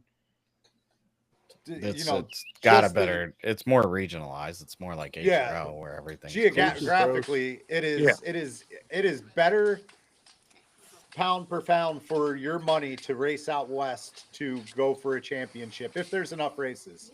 Out east, you travel a hell of a lot more. And then the problem is, so going for high points, you generally only have 2 to 3 boats start out a year going for a championship, and then halfway through the season, you'll have a boat drop out because they can't obtain it, or they don't have enough vacation time, or many Or reasons. they finish bad at the Nationals. Right now, the Nationals, the Easterns, and Westerns pretty much dictate your season. If you finish good there, you got a chance of winning high points if you're already going to the races. Where back in the day, I think they had the better system without the 15 days. That a guy that just loved to travel, he wasn't the fastest boat, but he traveled and he did what Kelly's saying, where you crisscross the country, you're hitting every race you can. You had a shot to win high points, where Like- the other guys could win nationals, Eastern, stuff like that because they're fast. Like Kyle Davenport, 2.5 stock. He was going for the high points this year. His problem was boat count. He went to Decatur for the points, extra points. He went to the nationals and the westerns. So he went to Easterns, national, westerns. His downfall was not having enough boat count. But that'll lead us on to our next rule proposal. But if you had it, so instead of doing east versus west, changing it so you can combine them, and then that would bring incentive to bring people back and forth. That's what I'm trying to do, because we have a low boat count and we want to try to boost them. But if no one's willing to come out with their boats, you need to, have boats go across state and country.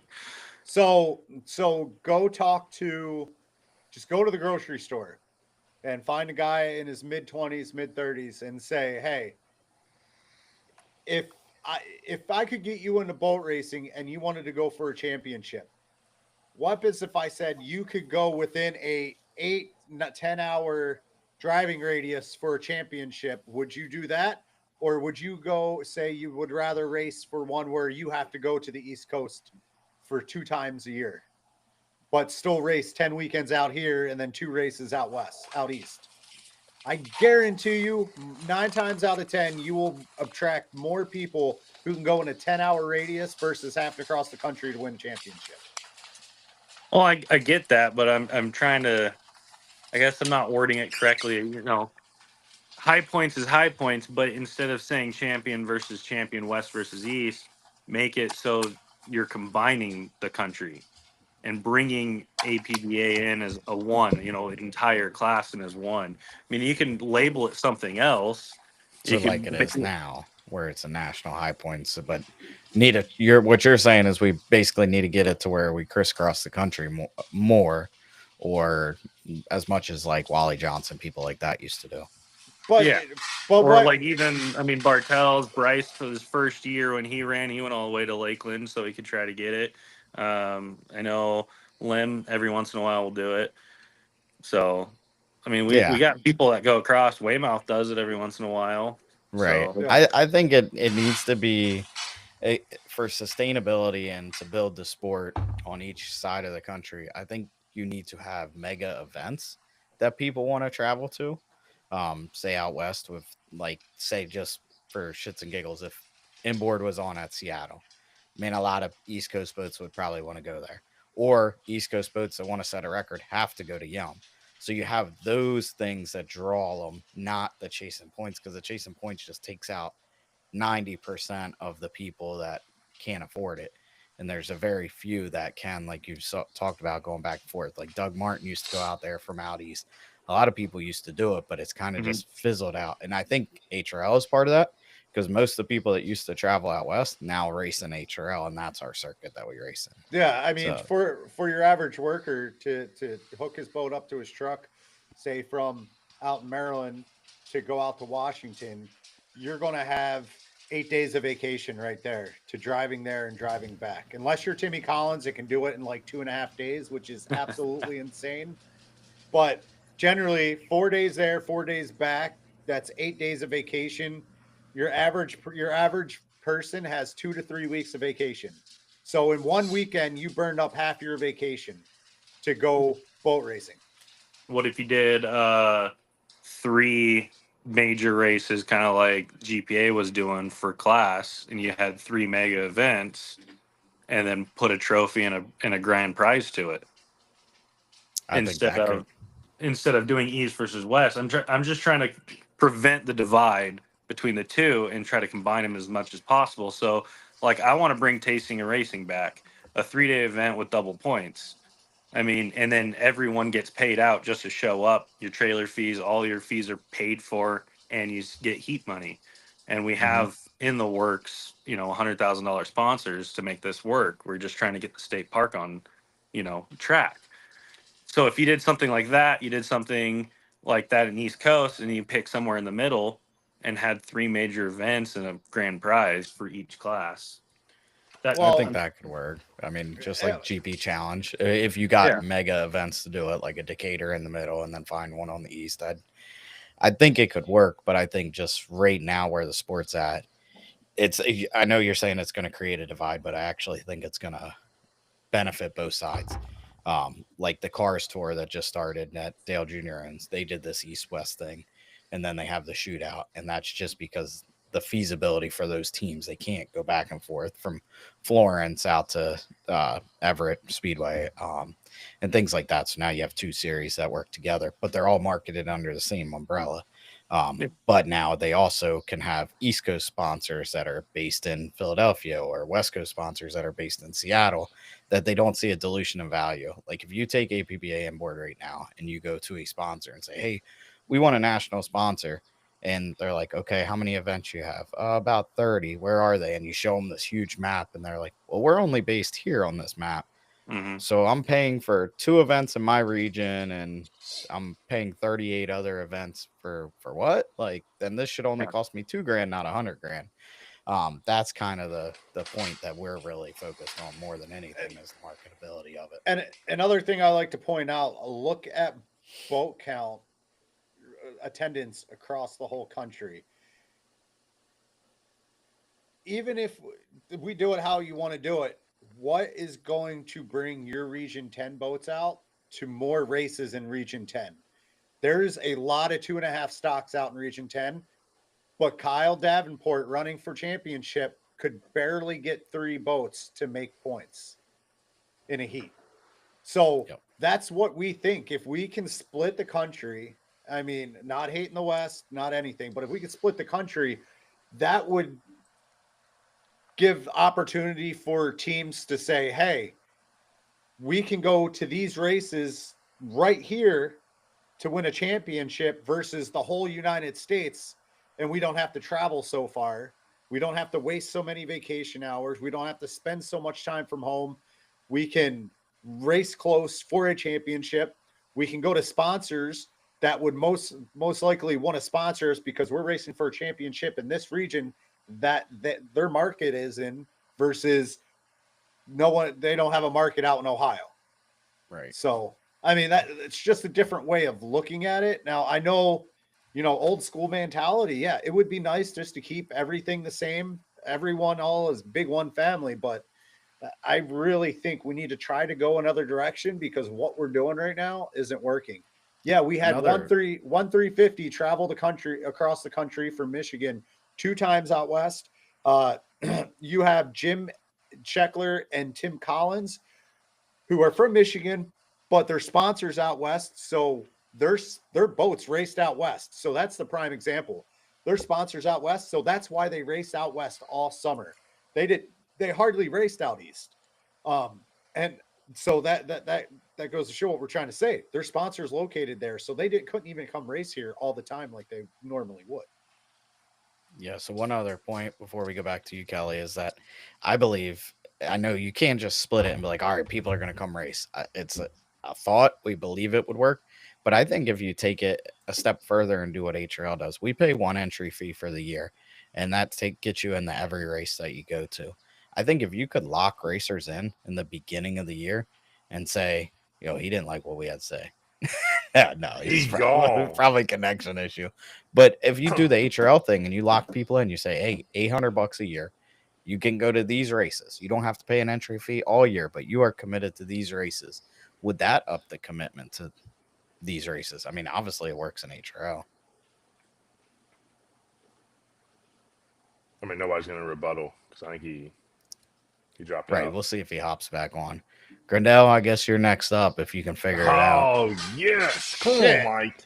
Here comes the debate. I'm done. This is about to get good. Kelly lost everything on his side. But, hey, anyway, he had great points. Obviously wants boats to crisscross the country. It makes sense. I hope he gets that race back. Right. That sounds be awesome. That sounds like a great race. And keep building boats. He's a boat we need builder. more out in the water. We need more on the water. He's a boat builder, not you, Brandon. Keep the Jones legacy going. Here you go, Mike. I'm gonna It's drop g- the link one more time. You're up, and we will put a time limit I'm on you. just glad That's he for Yeah, doesn't you. this want is to gonna build be vintage awesome. either. I'm glad he doesn't want to build. Hey, vintage. hey, Yeah, but so before, I did talk to him a while ago privately, and he was wanting to build boats again and bring the family legacy back. and That's cool. He's just trying to get everything structured to where he could do it. I mean, obviously yeah. Jones boats are marquee in this sport, so it'd be I really mean, cool and to they see have a a fourth niche. gen Bob, Like, race. shut look, up. If you Bob, put stop. Bob, stop. Shut your mouth. Who's gonna buy the 2.5 that just came for sale? For $38,000, Is that how much it is?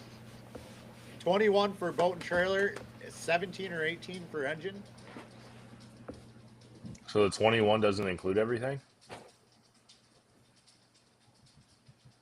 Well, What up, fan? there's What the up, White Pup? Walker. White What Walker. up, dude? That's where that one guy got his price on a Honda engine, right there. Yeah. Mike G, if you can't get up, if you can't get in, I'll just start reading our private messages. Yeah, let's get into that. That's what I'm talking about. We need to chase the money, chase the money, chase the money. No, we need to go Yeah. find the money. No, chase the money. You gotta go all these big races. Oh, You can't man. figure it out. He's been on this God. podcast before, but he was probably drunk in Mexico last time he was on. There's no probably. That old boy was hammered. You got to download the app, Mike, and then hit the button. Can't you just FaceTime? No, Mike's an idiot. I can't. Yeah. See, this software, we can't do that, but maybe we need a software where we can just FaceTime. I'll just patch him in like this. Hey, Mike. Oh, he may not. He probably has your number blocked, honestly. Probably. We can start telling all those lies from your conversation My conversation? with Mike. Yeah, I was sworn to secrecy. I was sworn to secrecy something about the GP that he doesn't want anyone to know, Ooh. especially the new owner. It was kind of funny. Ooh. Boom! Can we talk Now, about? now he's really panicking, trying to get on. I also What's up? heard Uh-oh. about it. He's trying to get a boat. I heard he's. My he might be question is, buying the has he got his 135. trailer? Yeah, was the purchase When he gets on, hey, Paul Barber, if you're watching, when Mike finally figures out how to get on, why don't you get on too? Let's talk about trailers. Yeah. See you, Bob. Oh, Bob's tabbing Look at out. look at His look at the ears. size of those ears. Look at the Man, size my of those ears things. are beat with these things.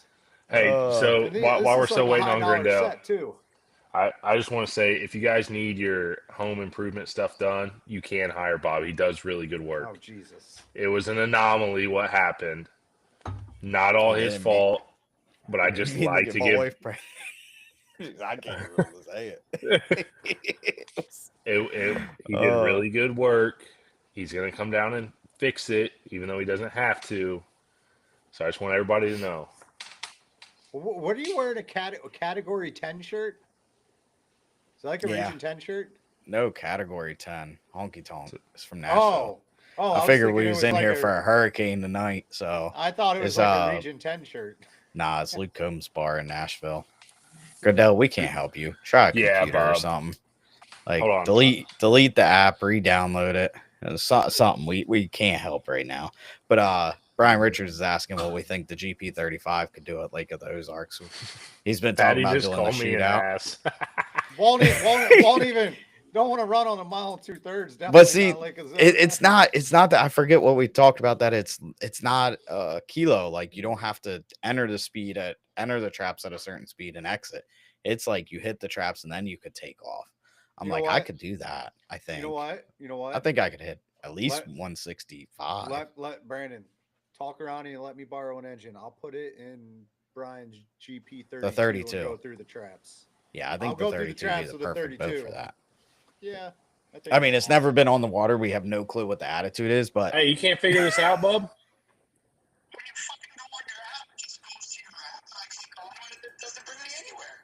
Dude, tell it's them to not delete hard. the app and start over. Delete it and try again.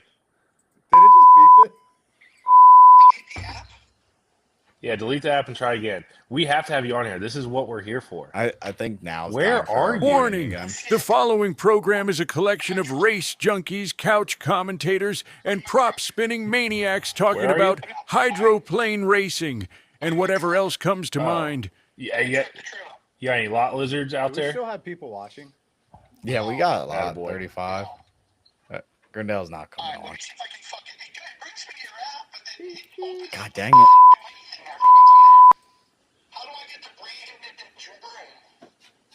The link that we sent you, the link in there, you should click on that and it takes you right there.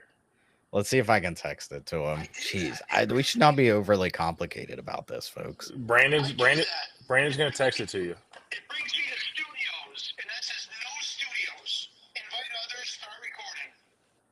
You want to start your own TJ podcast? Serwinski can get on. He's about to start his own podcast over here. Don't start your own podcast. Join this one. This one's is about to be Liddy is a titty, as they say. Anybody else know how to hop on while we wait for Grendel? It's pissing me off. He's got a lot to say, folks. I know this is gonna be awesome if he can get on. My last text to him was need a boat builder. Did you get it? He did say he's going to buy us that rental I'm boat, working on right? it. It's loading. Yeah, Grindel did. When I was talking to him yesterday, he said he's gonna buy the rental boat for us. So this Lake of the Ozarks thing is it's a radar gun at the end of a 3/4 mile with a 40-mile-an-hour rolling start. So that's like a kilo, but you don't have to enter. I don't know what the kilo is to a mile, but it's got to be close. I think it'd be cool. That'd be really cool. A kilo is like Dude, way smaller than a mile. all right, well, we'll do it because there's so many I can't hear you. eyeballs there. It's smooth. Did you get it? Oh, did he get it? Oh, he's not in here yet. He hung up on me. Well, he can't do two things at once. He's in. So he he's in sold the fucking Grand Prix. truck How stop. many boats do we think he's going to own by the time this series starts? 5, 6, 6, 7. 6, 7. Bob, you kids say any of that crazy stuff yet? I asked Benjamin today. I said, "What's 6'7"?" He goes, "What?" Yeah. No. Yeah, my kids just kept saying it. And I was like, I seen a video. You're supposed to do this, boys. They're like, oh. And then, bro, everybody is bro. What's up, bro? I'm like, dude, knock it off, man. All right, Grindel's got like. Hey, 2 whenever minutes he's like, to get off. whenever he says 6'7", I just go 1738. Yeah, exactly. Yeah, like back in our day. Oh, so what other? We doing any other rule proposals besides splitting the country, adding country, combining classes? Combined classes. Although, hey, I do have this email, and here from Timmy, it says, for the better part of 20 years, nobody can figure out how people own boats and don't race them. Unfortunately, it's another question you can't get an honest answer to. This is apparently a lost cause because actions over the last 15 years to give people what they want and combine and make a mess of our rule book has not gotten any of these people out of the garage. I'm like, hey, I don't disagree. The only thing I can say about the combined thing is we're at least taking the ones that are at the races and making the show better. And for the making a fans. better show.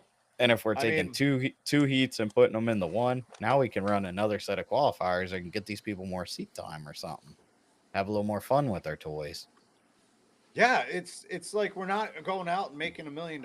It's like put boats on the water to run together. It's not rocket science. Like more boats on the water equals better show. More. Do you boats think on our the water sponsor- equals more fun? For this show, Brandon? Did I thank our sponsor? Yeah, Handcrafted Renovations. Yeah. Jesus Christ. If you need work done, he's your guy. From Yeah, he trim does to really good tile. work.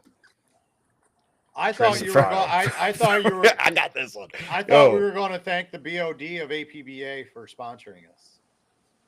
Yeah, definitely. That was the They're a great episode on partner. Tuesday. Oh, Yeah. Did that check Handcrafted bounce? Will you stop? I have a commercial going. Oh, here. sorry. Handcrafted renovations from trim to tile. Don't trip over Kyle because he's sleeping on the job. Not this Kyle. Not this The guy. the one that didn't show up tonight. Dude, Did you I've scare- showed up to some job sites and I'm just staring at him. He's sitting in his car all slumped over. I'm like, he passed out or he's on his phone. It's hard to tell. Yeah, Hey, as long he as you does. got He gets that down tub. into that thing when he's on his phone. I seen him. He get down into that thing. I'm like, how you bend your neck that far?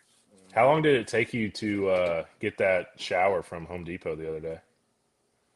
That you were supposed to actually get on Tuesday. It took Hold like up. 5 minutes. 5 minutes. That's that max.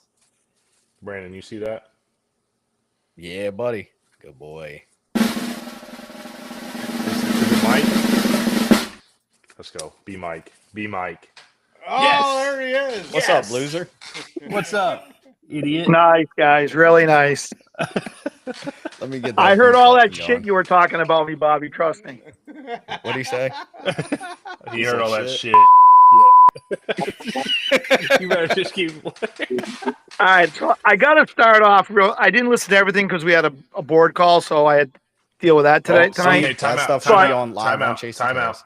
What breaking news do you have from that board meeting? I know you have something you can share tonight. We talked about a few things, but I got to bring up the whole GP challenge because I know you guys. Ben talked about it. There's been other people talking about it. Okay, how they feel like it wasn't successful. The whole thing about the GP challenge, guys, was to get boat count up at those race sites, and it worked. It worked. There was the most GP boats in Gunnersville, Madison, and Valleyfield than any other GP race on the circuit. So it worked. Now maybe Valleyfield didn't feel like they got their money's worth. I'm not sure. That's kind of the feeling I'm getting. But it's not Grand Prix's fault that we haven't had a final the last 2 years, because the finals would have been bang out and the fans would have got their money's worth. Period. The competition in that class over the past 2 years has been by far the best it's ever been in the class. So everybody talks about the 350s and 350s are the best. The 350s are awesome. 2.5 stocks are awesome. Okay. I love this. Because there's 6 or 7 boats that can win any race any weekend. But Grand Prix was there. Okay. It was there. So anybody can say whatever they want. The GP challenge worked. So that's my point on that whole deal. Rebuttal, anybody? Mike, I absolutely love. I felt love like when I you're was getting here. lectured by my principal. That was, I mean, you did your research. Are you driving right now? No, I'm watching a hockey game. Oh, I thought you were looking for a little lot. Dang, that is a No. serious sleeper lounge in that thing. Hold on, we got another That's guy. it, So we gotta baby. see what's going on over here. Yeah. Oh my God. What is Oh, what man. is Junior doing? He don't know how to work his camera. Yeah, he he has don't know how to no work it. idea. He can't figure it out. Like, Oh, he no, knows how. I, Mike, I fully agree with you. I think it's a mistake for Valleyfield saying that they need to get their monies returned by getting because they only got 2 GPs. If you want more GPs, up your money then. I mean, Look, I totally agree. Now, GP's in for a real influx this year. I don't know. It's up in the air. I don't know what's going to happen. There's a lot of stuff up in the air when it comes to boat count. It's going to be really tough. GP's going to have to stick together as a class and go to all the races. The races they choose, they're going to have to go. Plain and simple. and So they the need only to the stick only to the rebuttal plan. to the thing about Valleyfield putting in money is that yes, they put money into the challenge, but their purse isn't even to Madison's purse or Gunnersville's purse. So they don't even have that 65,000 that they're putting in the Grand Prix. So what they put in still to the challenge still does not match up to the numbers the other race sites are putting in. No. So that's the So- only rebuttal to go back to that. But so you So up let- that purse for that race, and I bet you get more attendance. Yes. It's going to maybe force some people to go. Now, the thing, listen, I'm going to tell everybody what I made in Valleyfield last year. Everybody want to know, y'all think Grand Prix makes all kinds of money? It was $2,400 US. If y'all think you can run a Grand Prix program on $2,400, you're out of your fucking minds. Sorry, you're out of your minds. Where's the You beat? gotta get I- you gotta I mean- gotta get a richer sponsor or a richer owner. Yeah, yeah, right. Well, I do. Yeah. I sold mine to a Thompson, Brandon. So I mean, Yeah, see, smart. You There you finally go. get smart. So no, listen, back in, I know everybody's going to bring up Export A money and all this other stuff, but we made more money in the late 1990s in Grand Prix than we made 30 years later. Something's wrong with the sport. Just saying. And boats were $20,000, motors were less than $20,000. Now everything's quadrupled, and we make a third of the money. Marketing, and how like you said, the GPs need to stick together. You need to bring the best show possible. You can't have a few GPs go here and a few GPs go there. You need to Agree. Besides the GP Challenge, Brandon, what was the boat count at every other Grand Prix site besides the Six. challenge? 6 boats everywhere we went. There you go. horrible. Got your answer, fellas. Horrible. Horrible. And Well, you guys talk about another series, and I'm sitting here going, how many boats were in each class in friggin' Ohio this week? This past week? Not that many. 4. I think you had 9 and 2.5 stocks. You had 7 or 8 and 350s. 1 liter mods. You had 4, I think maybe 5. And how many of those were combined classes? No, none of those were combined. Step ups. 2.5 mod. You had both step up to 2.5 mod because there was only one true 2.5 mod, and I think you only had 2 GNHs. Yeah. Okay. So how the heck did you see 7, 8 350s? I thought there was like 5. There were 6. Oh, they dropped out. Well, I They knew dropped there was out. 2 that they thought they were doing rallycross. You had the game Well- on. You had the game on Joe Less, the 80, Goodell, Becky. That's 5. The 55. There's more. Bob had to So, yeah. had to break out his second hand. We're So screwed you had now. like 6 His 350s. brain I think. shut off. He had Okay, 6, and then 2 dropped everybody's out. got to remember one thing too here, guys. The HRL series is good for what? How many boats does HRL own? I'm not I don't think sure. as many now. I think they're down to like 30% ownership. Not in 350 and overall. 2.5 stock. They're not. I'm pretty sure they are. There's a lot of private. Well, you owned might boats. be right. have I to see the figured it's numbers on over paper, but- 50%. Yeah, But but still, they have that nucleus of events. So just like Ben said, what they built is what should be replicated other places, or build a series like we've said, and you and I have talked that GP does not need to race 8-10 races a year. We need a Nope. 6. All right, 7 race guys. series. I'm going to say it again for the 100th time. Their race sites suck. I agree. Okay. Valleyfield is, listen, I hate to sit here and say it's the best. It's the best of what they got. And it is definitely in the top 2 or 3 race sites in the United States and Canada by far. I'm not just saying this because you're there, Kyle, and shut up. Madison, unbelievable race site. Number Why are 1, we thank fuck- you. Why is not HRL racing there? We went to time Owensboro. Time out. I had a meeting with Emily and Janik my first year as VP and asked them to come to Madison. And I got told no because it's the week before Valleyfield and they have to prepare. They have their events start, the concerts. Yeah. start. But that doesn't mean that their officials here. They don't need 15 officials at every event. No. Yeah, Jonathan's already here. Just Exactly.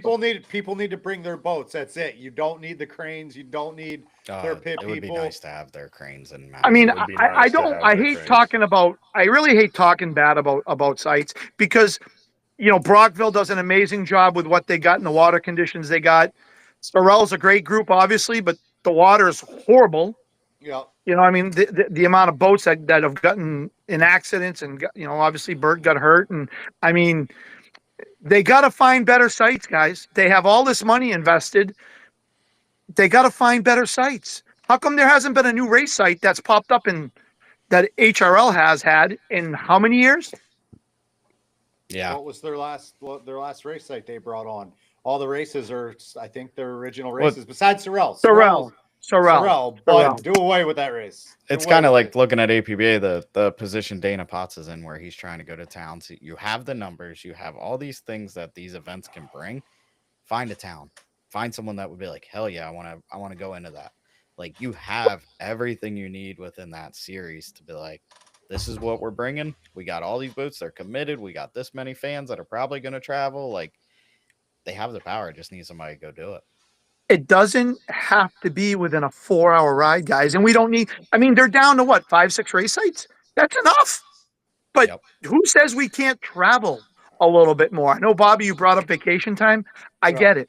But the whole West Coast swing, you take your boat out there once and you fly back. Yeah. I made more money going out west in 3 races than I could make in 2-year race in HRL. Yeah. Oh, for sure. No, 3 years. Sorry, take that back. 3 years. Yeah. Yeah. Yep.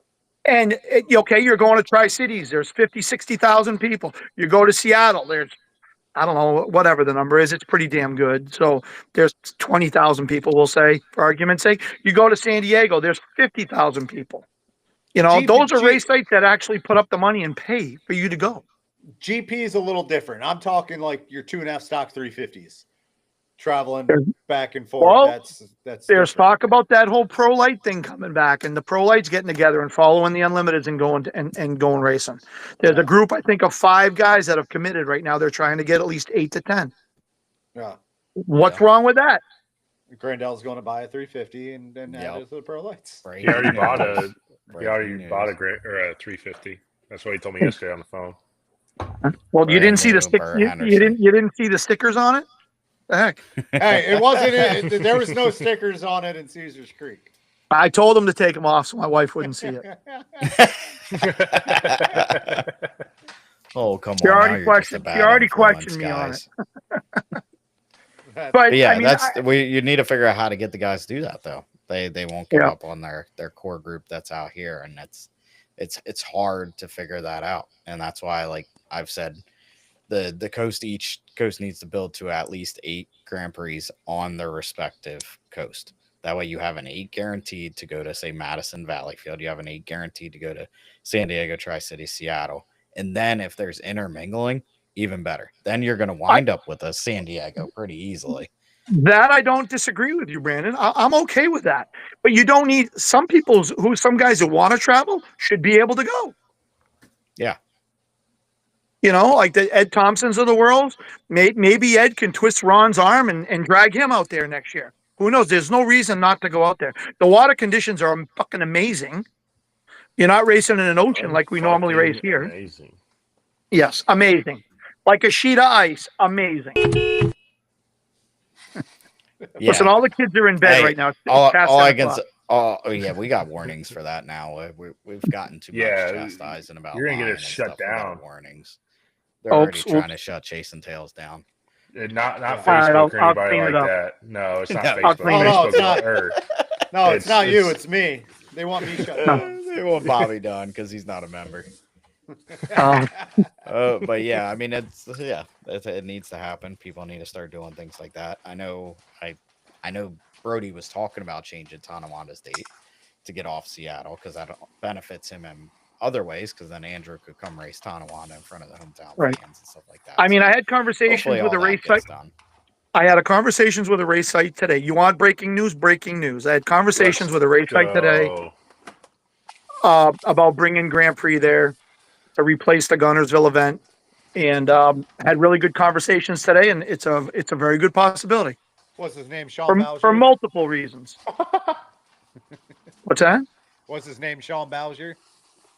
No, it wasn't Sean. No, it Oh, wasn't okay. Sean. But there's some rumors on that deal too. But I don't think it's going to be for 26. But and it ain't Detroit. So, but there's other opportunities Where for is Grand it? Prix period to all get together and go race there.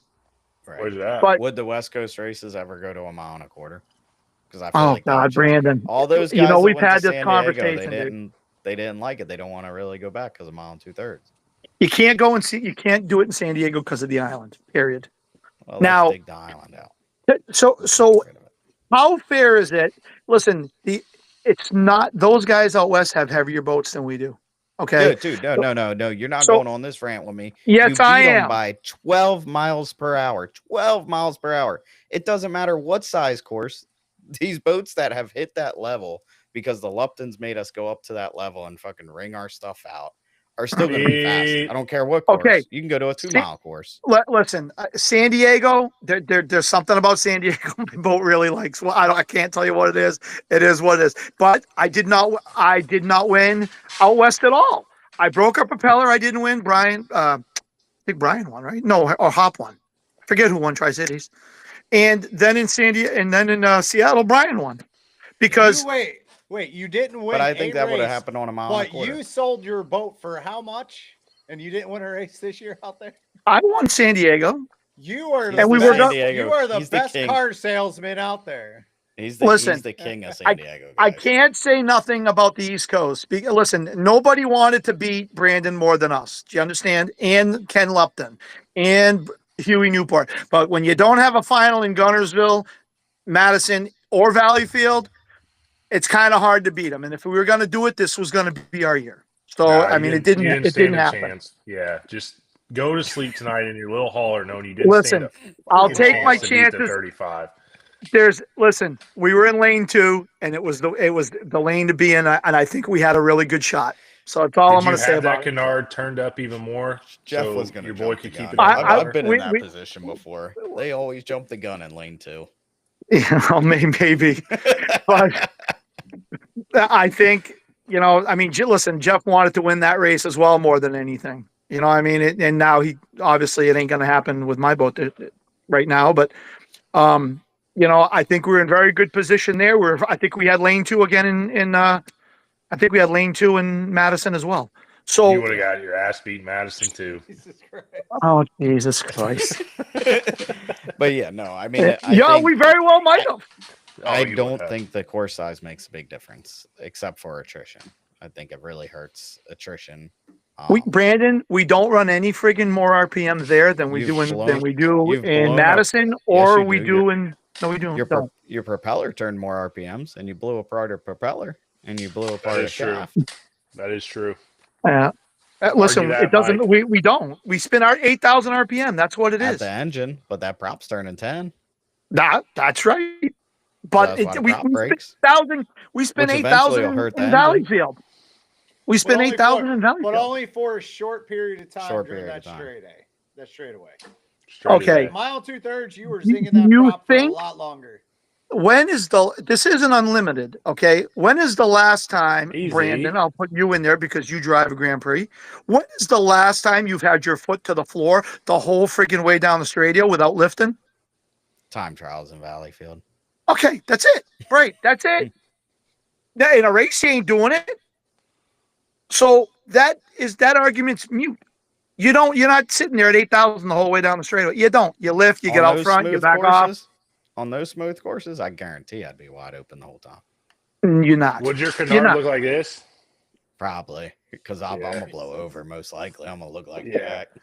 That's why I'm scared to go. Come on now. That's what I've been told. Yeah. Yeah, yeah, that's what I heard. It's all me. I'm scared. Scared a little softy. Yeah, no, just can't convince your owner to spend the money. Yeah, I mean, some people got that issue. It's just all right. I hope Ed just keeps twisting that knife every chance he gets to make him travel a little more. Yep. Ain't gonna Yeah. happen. They'll get their It'll ass beat happen. too.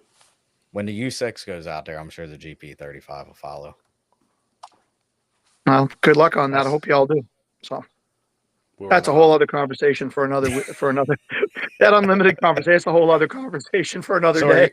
Are you buying a Jones 350 or are you buying a Henderson? Yeah, you never I know. would buy Good Henderson. Jones. I would There's a buy couple good Henderson. Jones that would you run good buying at your San old boat Diego. back? Your old 350 back? What? No. You buy it? No. There's a 2.5 for sale right now. Who's Mike, got you that wanna buy thing it? now? $38,000. You can buy the Honda and the Jones boat from. That's Jake- Goodell only wants Henderson. No, I've talked to a few people about doing something with them, partnering up, and nothing's. Is it Jacob? Bro, I gave you the cheapest option. You could help the sport. You can have a rental boat Yes. program, first one ever, and you told me no. Yeah. No, He told me no too. I asked him No. yesterday. no, I want to team up with somebody when I can just hop on a plane and fly in, and that's Brandon, it. You can. He can can. do that. You want to be like Cropfield? He can. That's it. invest in- Yeah, He can. He's a Yeah. invest in- grandpa, by the way. Congratulations, Scott. I know. That's right. Not that he ever Right. watches this. That baby's Mike? probably already annoyed with his talking. I No, see what 100%. Mike can invest in. Mike can go and buy us 4 Texas Tri-Hulls. Yes, sir. Oh, I bought breaking a- news. I already bought we're a boat, working on Bobby. getting them to Madison. Oh, okay. I bought one of those boats that raced in Gunnersville. I bought a Super stock. 32. Yeah, 32 Doug Wright. Nice. So I did 115 with it a couple weeks ago. It was awesome. Sweet. Hey, why don't Those you take things it were down fun to to watch Stewart in and see if you can Gunnersville. get down that front stretch? What's that? Why don't you take that thing down to Stewart and see if you can get down that front stretch this time? I will. I did. Listen, I was no problem. And my wife can come with me, and she's happy about it. And she loves to go fast and have fun on boats. So Nice. that's what I did. It's good times. Cool. But and to get back to Gunnersville, you're bringing up the super Black stocks. flags. That was a great event. That it's a shame that the local people didn't turn out, but having those classes together, was a great idea. I'll give Dana Potts, kudos for that, because I thought the super stocks were awesome, and when we can't race, at least they could race. I think Madison should bring them there. Grindel. Grindel. I think Madison That should bring was them. awful. No, it wasn't. No, it wasn't. I'm gonna That tell you. was- I'm going to Key West. I'm going to Key West in a couple weeks. That's different. That's They'll offshore. be- They're not they'll be- That's like driving on a comparing lake. Long Sioux to Valleyfield. You can't There'll be compare what they did in Gunnersville to Key West. 300,000 people there. That is Hey, 300,000. There were Have you maybe seen Offshore's 3,000 people media in Gunnersville program? watching those boring offshore boats on a lake. And then when they flip, the best part is when they go upside down. Nobody can see it because they're 850 miles away from everybody. Listen, if you think that's boring, that's fine. Do you know how many people watch the Lake of the Ozark shootout? No. on I'm live saying feed?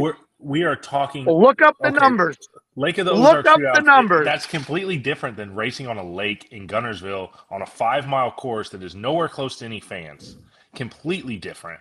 Let me tell you, their live feed numbers blows ours away. I'm Because just they telling like you. seeing boats go fast. Those things go 100 miles an hour on a 5-mile That's- course. That's and not it's like fast. Unlimiteds do 200 mile an hour. So if you want to relate speed, why aren't they watching H1? Because it's It's all- not presented the way that it's the offshore racing and what X Insurance has done in their media program, the Scrapyard Media being involved has amplified that tenfold in the past Kyle, 5 you years. know what I'm gonna tell you why it works, because It there's a obviously guy. doesn't work. There's a lot of rich people in this world, okay? And any rich guy can order a Doug Wright and take it out and go do poker runs Just and like Mike everything just like did. that with them. Talk about rich guy. Oh Yeah. yeah. Well, no, I bought a used one. Okay, so anyway, but so they That's can what his relate wife to them. thinks. They can relate to that boat that's out there doing Exactly. 100 miles an hour, where they cannot relate to an unlimited or a Grand Prix or You- a fucking you- 2.5 stock. Exactly. You're a little flip flopping right now. Yeah, we I'm agree with talking that people- point. We I'm agree with talking that people point, but not watch the Lake of Gunners. I know the I went off on a Ozarks. tangent on the P1, so sorry. I mean, the People super watch stock. Lake of the Ozarks because it's not the P1. It's the big American ethanol. It's those big boats that are The going pontoon boat 214. going Yeah. It's the pontoon boat going. Nobody's way faster going than out there it to should. watch a fucking P1 offshore boat go 100 miles an hour through a chute. Nobody. But listen, they race on Lake of the Ozarks as well, just so you know, and they get views, unbelievable views, and it's on a lake, flat. Is it just blah, blah, blah. is it just the P1s?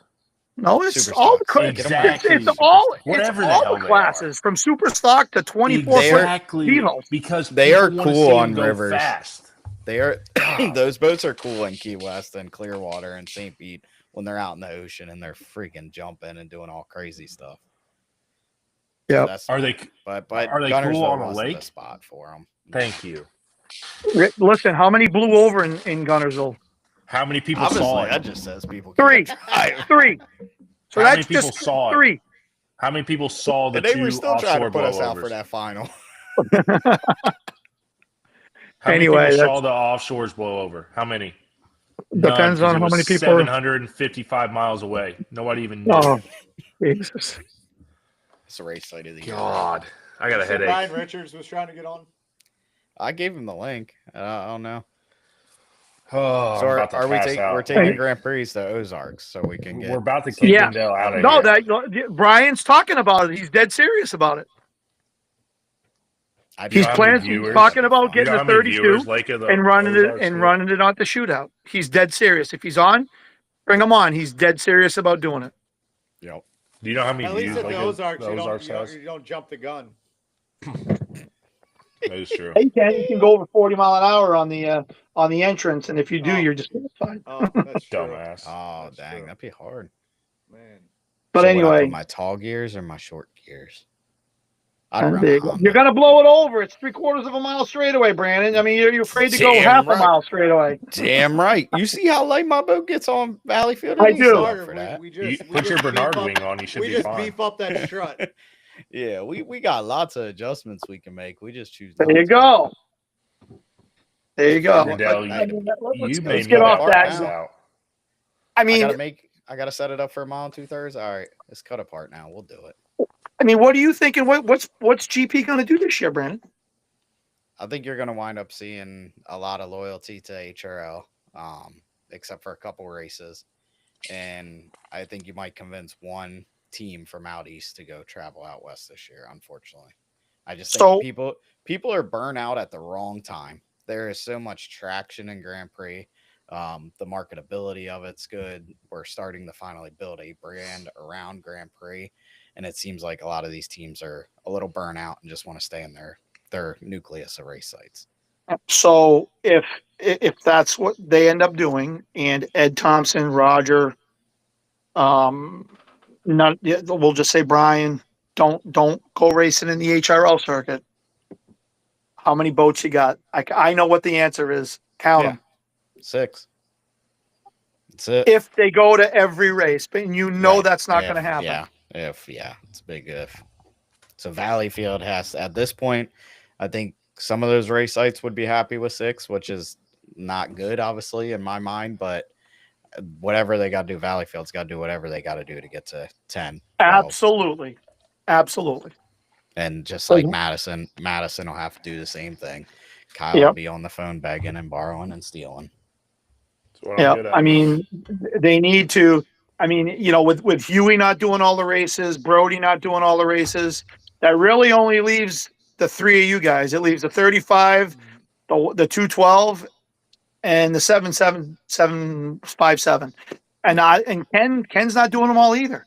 No, Ken wants to do a nucleus of like things he 3. can come over for and then leave, which Wants to do 3. which would basically be the challenge we had, kind of, sort of. So, I mean, and I get it. It's, again, they've had a lot of hard years over here. They've traveled a lot, and they're kind of hitting this point where it's like, it's a burnout, and it sucks. It's kind of like what we talked about with Ben when he was on here.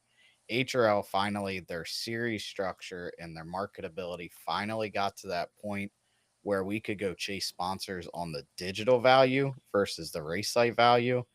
And then everyone kind of got burnt out and started to go a different direction. So it's kind of like it's trying to get all these sheep herded in the right direction at the right time is really hard.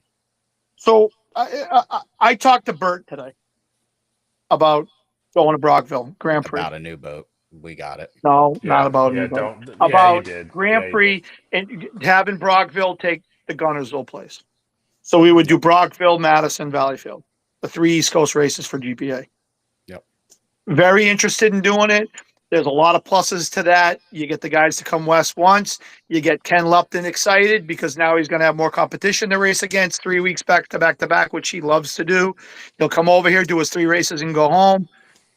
It's a win for everybody. Now Brockville's is talking about negotiating with GPA on the money. We'll see if it all happens, but it's a win. It's put it this way: it's a win for HRL if that goes through. because For now it's sure. another race in their quote unquote their series if that's what happens. But That you're we talk- Yep. And then I think HRL can pivot and make a good move for this year and see where things go at these other race sites that may not get all the GPs. Put them with the Pro Hydras. At least put more boats on the water at once for this year. Like, see Okay. where it goes from here. Just Have you run the lap times of the Pro Hydros in Valleyfield? I'm not trying to pick on the Pro Hydros, but did you run the lap times? They're 30 no, seconds. Sounds they're a like heat slower. 350 times. No, they're 30 Sounds like seconds you're a picking heat on 'em. slower. They were 21 seconds slower, I believe, than Grand Prix. You're And going to was put that? Andrew. Wait, that was Andrew. You can't compare Andrew. The boat's fast. No, no. I think I forget. I went off of Or the 17 Hornbach. seconds. I forget exactly what it was. It was 17 or Okay. whatever it was. I mean, it's not even in the ballpark, Brandon. It's just No. they're just going to be in their way. In the way. That's true. If you looked at Valleyfield, you're looking at Andrew's time. I checked another race yesterday, and it's literally 30 seconds slower than GP. Yes. So It's how do you not- combine it's not those two? worth How it. do you combine them You together? can't. You That's can't true. unless you give them a 15-second head You'd start. you'd have We to run do the whole no. shootout We run format. 30-second. We run 30. What's our lap times developed? 32 seconds. 31. So you're going to give them a lap ahead of us? Yeah, that's true. Interrupting They're going to run here. 3 laps. We're going to run 4. So, Like, I mean, that's, he you know, won It's a nonsensical. That's not safe. Your boy Bernard ran a 2:30 in Heat 2A of Pro Hydro. Andrew ran a 2:58, and Dominic ran a 3:08. So it's even worse. So it's like than what 40 we thought. seconds to a true Yeah. Pro Hydro. Yeah. So, and I'm not picking on Pro Hydro. They 'Cause can only I do would've with said- with the I program really they got. I wanted them. Well, Andrew was begging for it Saturday. Andrew wanted them to let him do a time trial lap and see how close he could get to the GP. And I think that He'd be national close. mod would be pretty close. He'd be close. Yeah. That thing's fast. But yeah, I think there are some things that can be done. I mean, Brian Richards just said, I Brandon, just- where's the link to join? it's right next to me, bro. 1 Tell minute Bob. ago. Calm Bob. down. Okay. You want it off at 9:30? Get off and let the real men talk now. Okay. I don't know why you're tomorrow's still gonna here. be late. Hey, good thing Kyle Hayes didn't show up. He'll be the first one to the job tomorrow. 3rd day in a row. But He's he's still awesome. sitting in his car when I You get should there. take him that goat award next to you. It'd be like, dude, you showed up on time 3 days in a row. You are the He's goat. gonna spike that thing. He's so soft. Here Yeah, you go, Kyle. You know, and I don't try to pick on Tonawanda because I know TJ was on there too. But the problem is you got to support the Tri-Cities and Seattle's for the West And I Coast guys. think I think that's why I know he they talked know about that. it last year about trying to move that date. And I think there is some flexibility. I mean, August is pretty open. There's other dates that could work. So hopefully they look into that. I mean, it would only benefit them too, because like I know Huey said he's not going anywhere without Andrew driving. So if it's up Oh, against Seattle, that's changed. That's oh, it changed a little again. bit. That dude's Oh, softer than Charmin. Tell us. Go ahead. Tell us. Oh, I told him to hire Bobby on the races that he can't go. Oh god dang, that'd be desperate as shit. Yeah. There's a lot of other drivers out there. I told him he might have to put some rules and regulations on that, but I told him to freaking call Bobby. Hey, the Bobby 35 King? and the 71's already No, hit Bobby before. Kennedy. Do it again. And he's Kennedy. very interested in doing it Oh no. because no. Huey told me he wants to go west.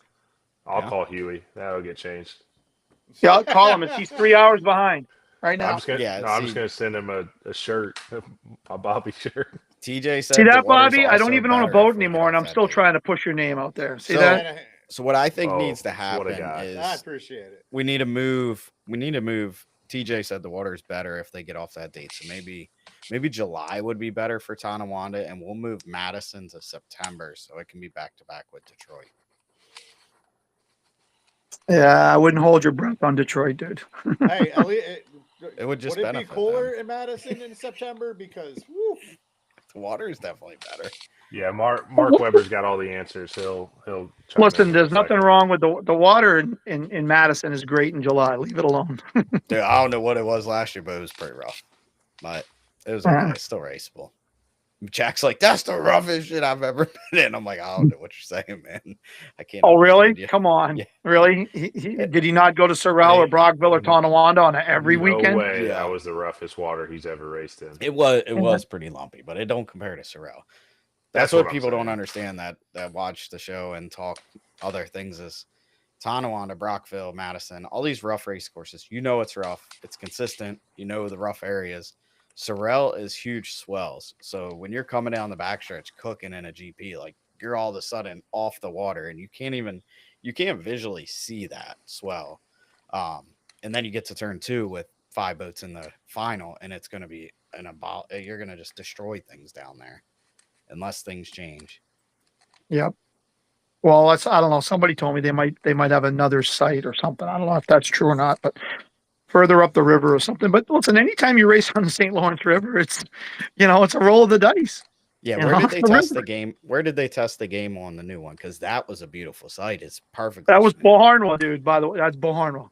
Jeez. Bullshit. Beauharnois can be. Oh, that's around the bend, though. That's not at the race course. That's No, it's if you at the go race out course, I there. think. Oh wow. No, It's way. just it's on a calm day. No, that's HRL trying to make the race exciting. Call the dam. Open it Yeah, up. open the dam. Open it up. We need some spin outs. Is that Brian? Is he on? Yep. Yeah. Yep. Hello.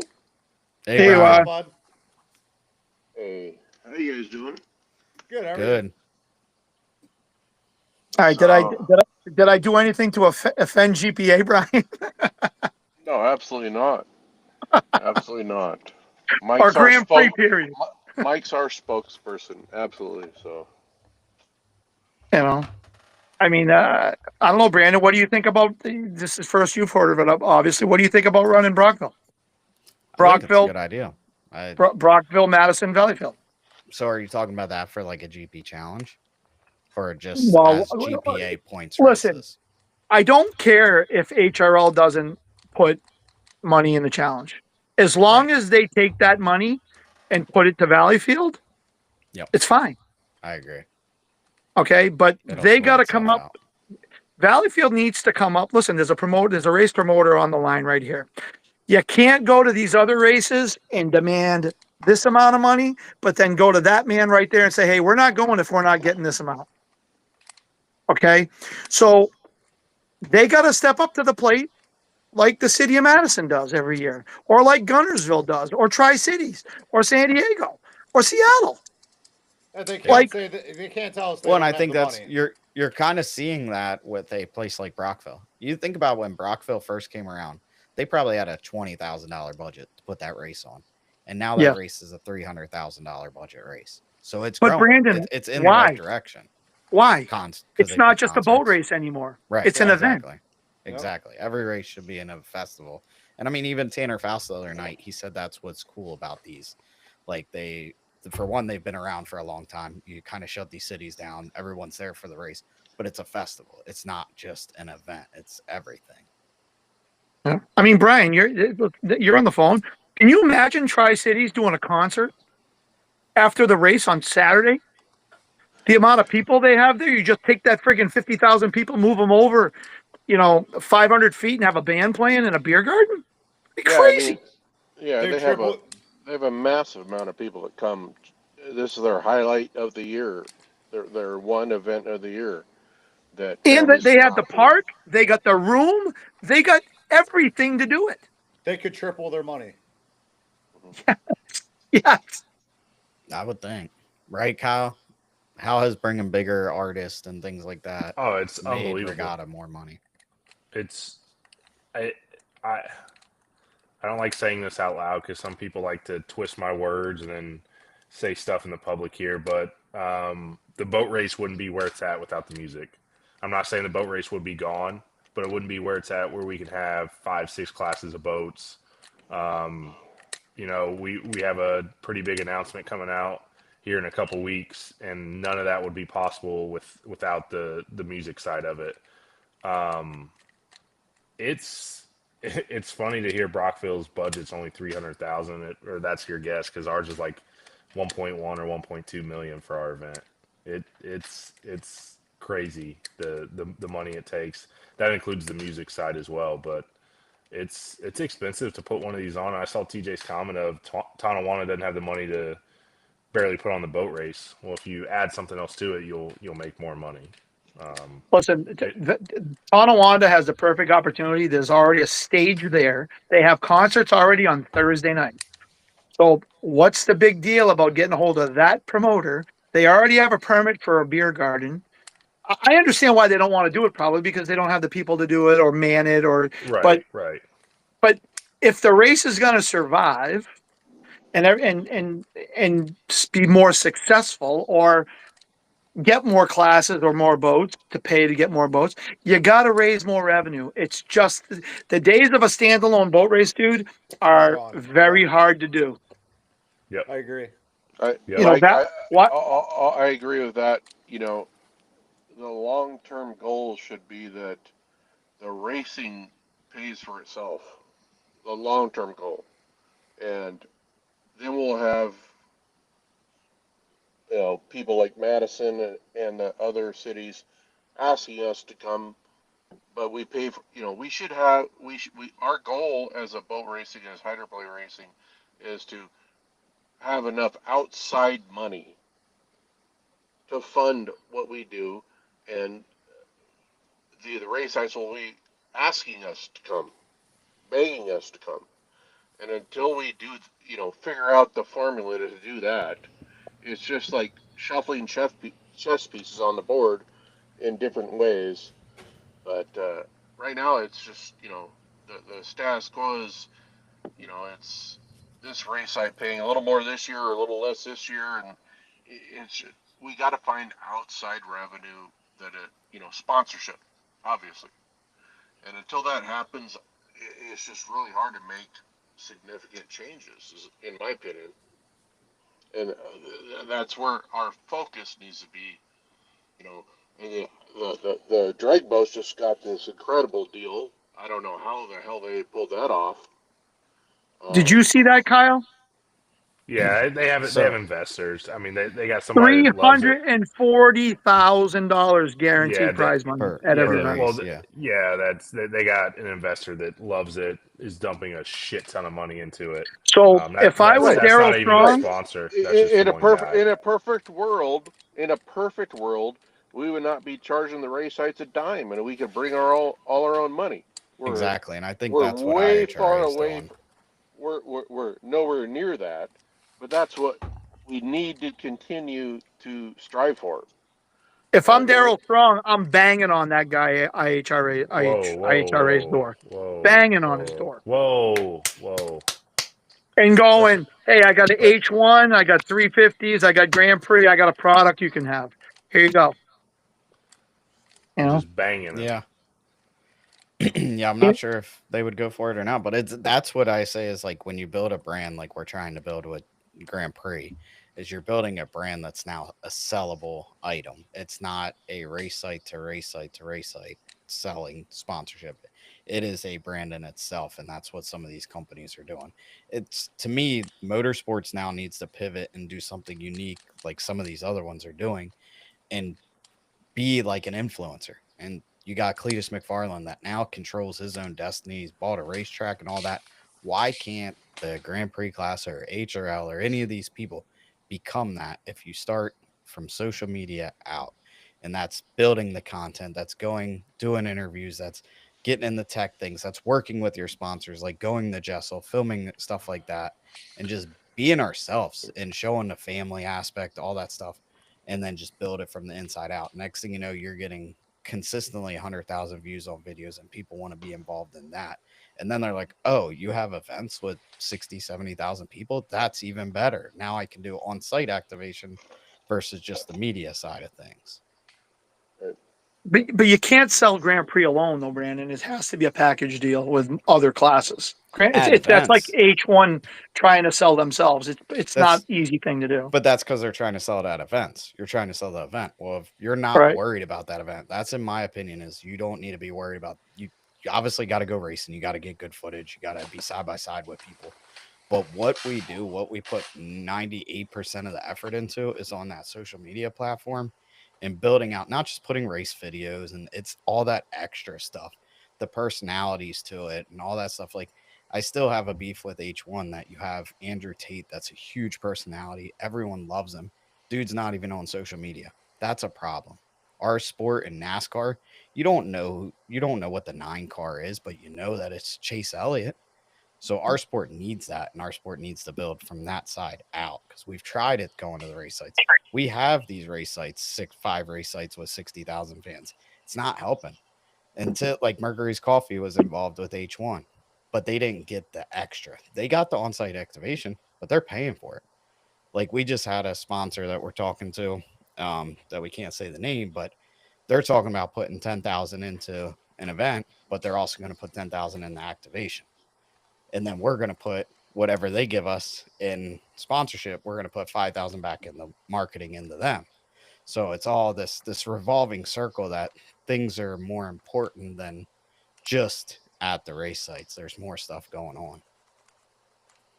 Oh, agreed. I mean, we don't, I mean, Jonathan Thompson's super good to me over the past few years. I mean, what did Ready to really get from me? You know what I mean? I mean, Yeah. you really got to do a lot more for a sponsor to spend that kind of money to come on board. You got to do a lot of that activation stuff, like you're saying. That not even during race weekends. It should be at other times as well. Boat shows or other events where you get the 60,000 views or block buys or whatever. Yep. I mean, it's really hard. Those local guys in Valleyfield get the local money, but it ain't because you're not helping them out. It's just the city loves it and they want to be involved on a boat. It's kind of Right. like our little sponsors from Madison, right? You get the people that sponsored me and you and everybody. They're not Yeah, getting little any people. more out of it. They just want to be part of it, and it's a Hold way up. for them to be part of it. River City Printing was a very tiny company until they sponsored the GP14 and it went out there and won the final. Now look at them. They're a Yeah, huge company now. I mean, I know, I'm not right? saying we're the part of the success, but I'm saying we're all of it. But no, That's the first and that's time I've what- ever. that's what a the lot of first people. time I've ever seen Kyle speechless. Bobby, you leaving? Oh, you muted Please. yourself. Try again. What Yeah, I is got to it? get out of here. My kid's up. So All right, man. We'll see All you right, next love you. time. We'll see you on Yeah, Tuesday sorry, with I took Mark there at. See you, Bobby. Love oh, you, Mark Bobby. Threats next week. Yep. Oh, it's gonna be a fun one. But Love you, yeah, Bob. that's where a lot of people don't understand too is when it comes to marketing, it's B2B is to get into these bigger companies. You have to have something that actually, especially nowadays, they have to see it on paper, and everything is easy to see nowadays for ROI. You can't just lie to them and be like, hey, I'm going to get you a bunch of views. You're going to be in front of this many fans. They don't care unless it directly can show in their bank account that this helped them, or you offset the cost. Like Liqui Moly with us is if we got them in the distributors, well, they're going to give us a percentage of every distributor we got into. And like the race car, Turner Motorsports, that Liqui Moly has the whole thing wrapped. That's because Turner Motorsports buys so much Liqui Moly from them that it's money changing hands. It's not really them dumping a bunch into them. So those are things now we got to get creative. And it's kind of like talk with Tanner about H1. You don't have a lot of those products. Well, Grand Prix do. We do have a lot of the dart heads and these things and all that. Yeah. That is relatable. One comment I would make is that it doesn't seem like a lot of the folks with the $500,000 speedboats, the lake or the Ozarks, and they have one at Havasu. I mean, that puts the Seafair log boom to shame, right? The amount of folks attending that, and that's one of the reasons. I'm hopefully if things go well next year, we'll get a boat out there just to expose them to something they haven't seen, and that entire weekend is an amazing event.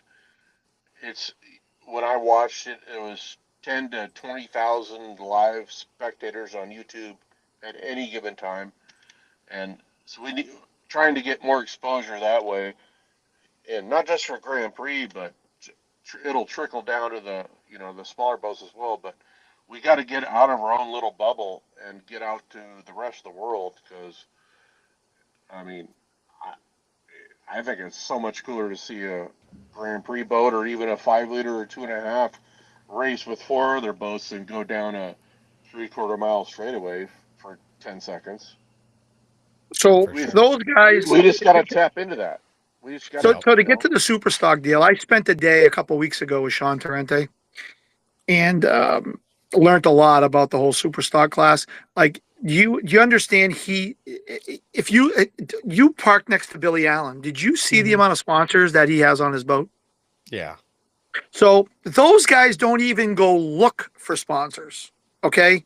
They come knocking because it's kind of the same thing with what happened with River City and you, right? He just wanted to be part of the deal. But that happens to them every single day. They just want to be part of it.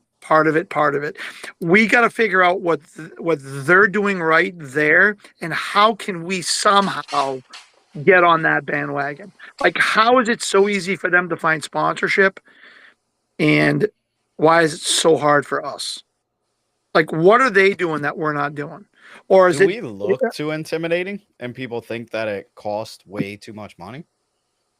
Like a sponsor, I don't know do they the just answer to turn that. away? Like if people are walking up to them and offering them money, do they not realize, like, do people look at us and say, well, shoot, we can't sponsor H1 because that's $1 million boat? Do they look at Grand Prix and go, well, yeah, I can't do that one either? But yet most of us would pick up a $2,500 sponsor if they Every day, all day, every day treat of the them year. like gold. So like Yeah.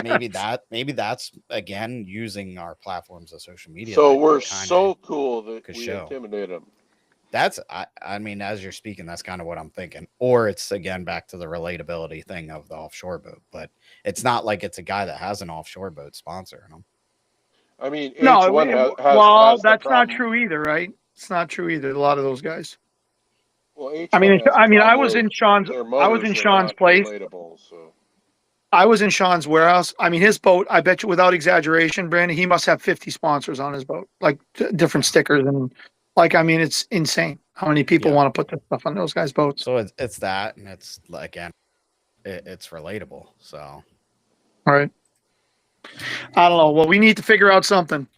I mean, we are definitely in a funky year this year because of losing a couple boats and losing Jack and obviously the 79 or losing the 135 as of right now. Anyway, we gotta stick together more than I think we've ever had to this year. I agree, and I feel like everyone's kind of along that line. Just make sure they do it. And I think a lot of people are like, oh, you'll turn your back on HRL, but it's really not. I think a lot of people are going to support those races too. I think there's only one race that owners are stepping up and saying, no, we're not going to hurt our stuff. Like we love that venue. It's a great venue, but we can't go there and hurt our stuff. So until you prove to us that you can run an event that doesn't crash boats, we're not coming back. But aside from that, I think we can get it together and we'll have something promotable. And I think all that stuff, obviously, kudos to Brian for stepping up and pushing us in the right direction, marketing and social media wise, that everything's on a rise. The numbers are constantly on a rise, and that's what you need in today's day and age. And I think we just continue that and we double and triple down on it. I mean, I talked to Mario today. I mean, do you think, running for an HRL championships if you really thought about it, there might only be 2 boats that run all the races? Yeah. Like that's not I don't know about you, Brandon, but I mean, a championship is great, but I want to win boat races. You win boat races, the championship comes with it. You know what I mean? Yeah. So exactly. I mean, having the division waters down both championships. Exactly. Yeah. And yeah. If you're going to win a championship, it means you are the best damn boat out there. Yep. And having a split on, hopefully someday we'll work something out where the best boat across North America, etc., is the champion. Well, and I think there's not enough boats. There's not enough boats to do it otherwise, in my opinion. I mean, right, and I think that's where we tried to support the sport. I mean, the last 2 years we brought 2 boats to Valleyfield and traveled probably more miles than probably any team in the country going to boat races, and it's not cheap. But maybe I'm naive to think that would inspire some other folks to travel more. But And I understand at the end of the day, it comes down to the dollars, and we gotta figure out the way to get external money. You know, not somebody who's in the pits paying the bills. Yeah. And until we can figure out the formula to do that, I think it's just, it's shuffling, pieces around the chessboard that don't kill the queen. So, Brandon, this got brought up in our meeting today. What motivates somebody to travel across the country and go boat race? What does it take to motivate somebody? We'll just say, what is it going to motivate? What motivates Ron Thompson? What could we get to motivate Ron Thompson to go race Tri-City Seattle? Is there anything?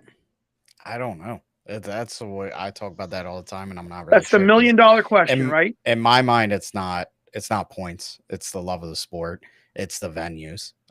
Yes. Again, it's one of them deals that who knows if we ever went out there or some of these people ever went out there, they may never miss that race again because they may see it for the first time. Kind of like we did with Madison. We never been there till 2021. And it's like, holy shit, this is the best race aside from Valleyfield on the East Coast. We got to go there every year. So it's kind of one of them deals that like, hopefully people could do it, but is it sustainable to do every year? How could we get some to go one year, some to go the other? Like what could you do to make sure it happens consistently?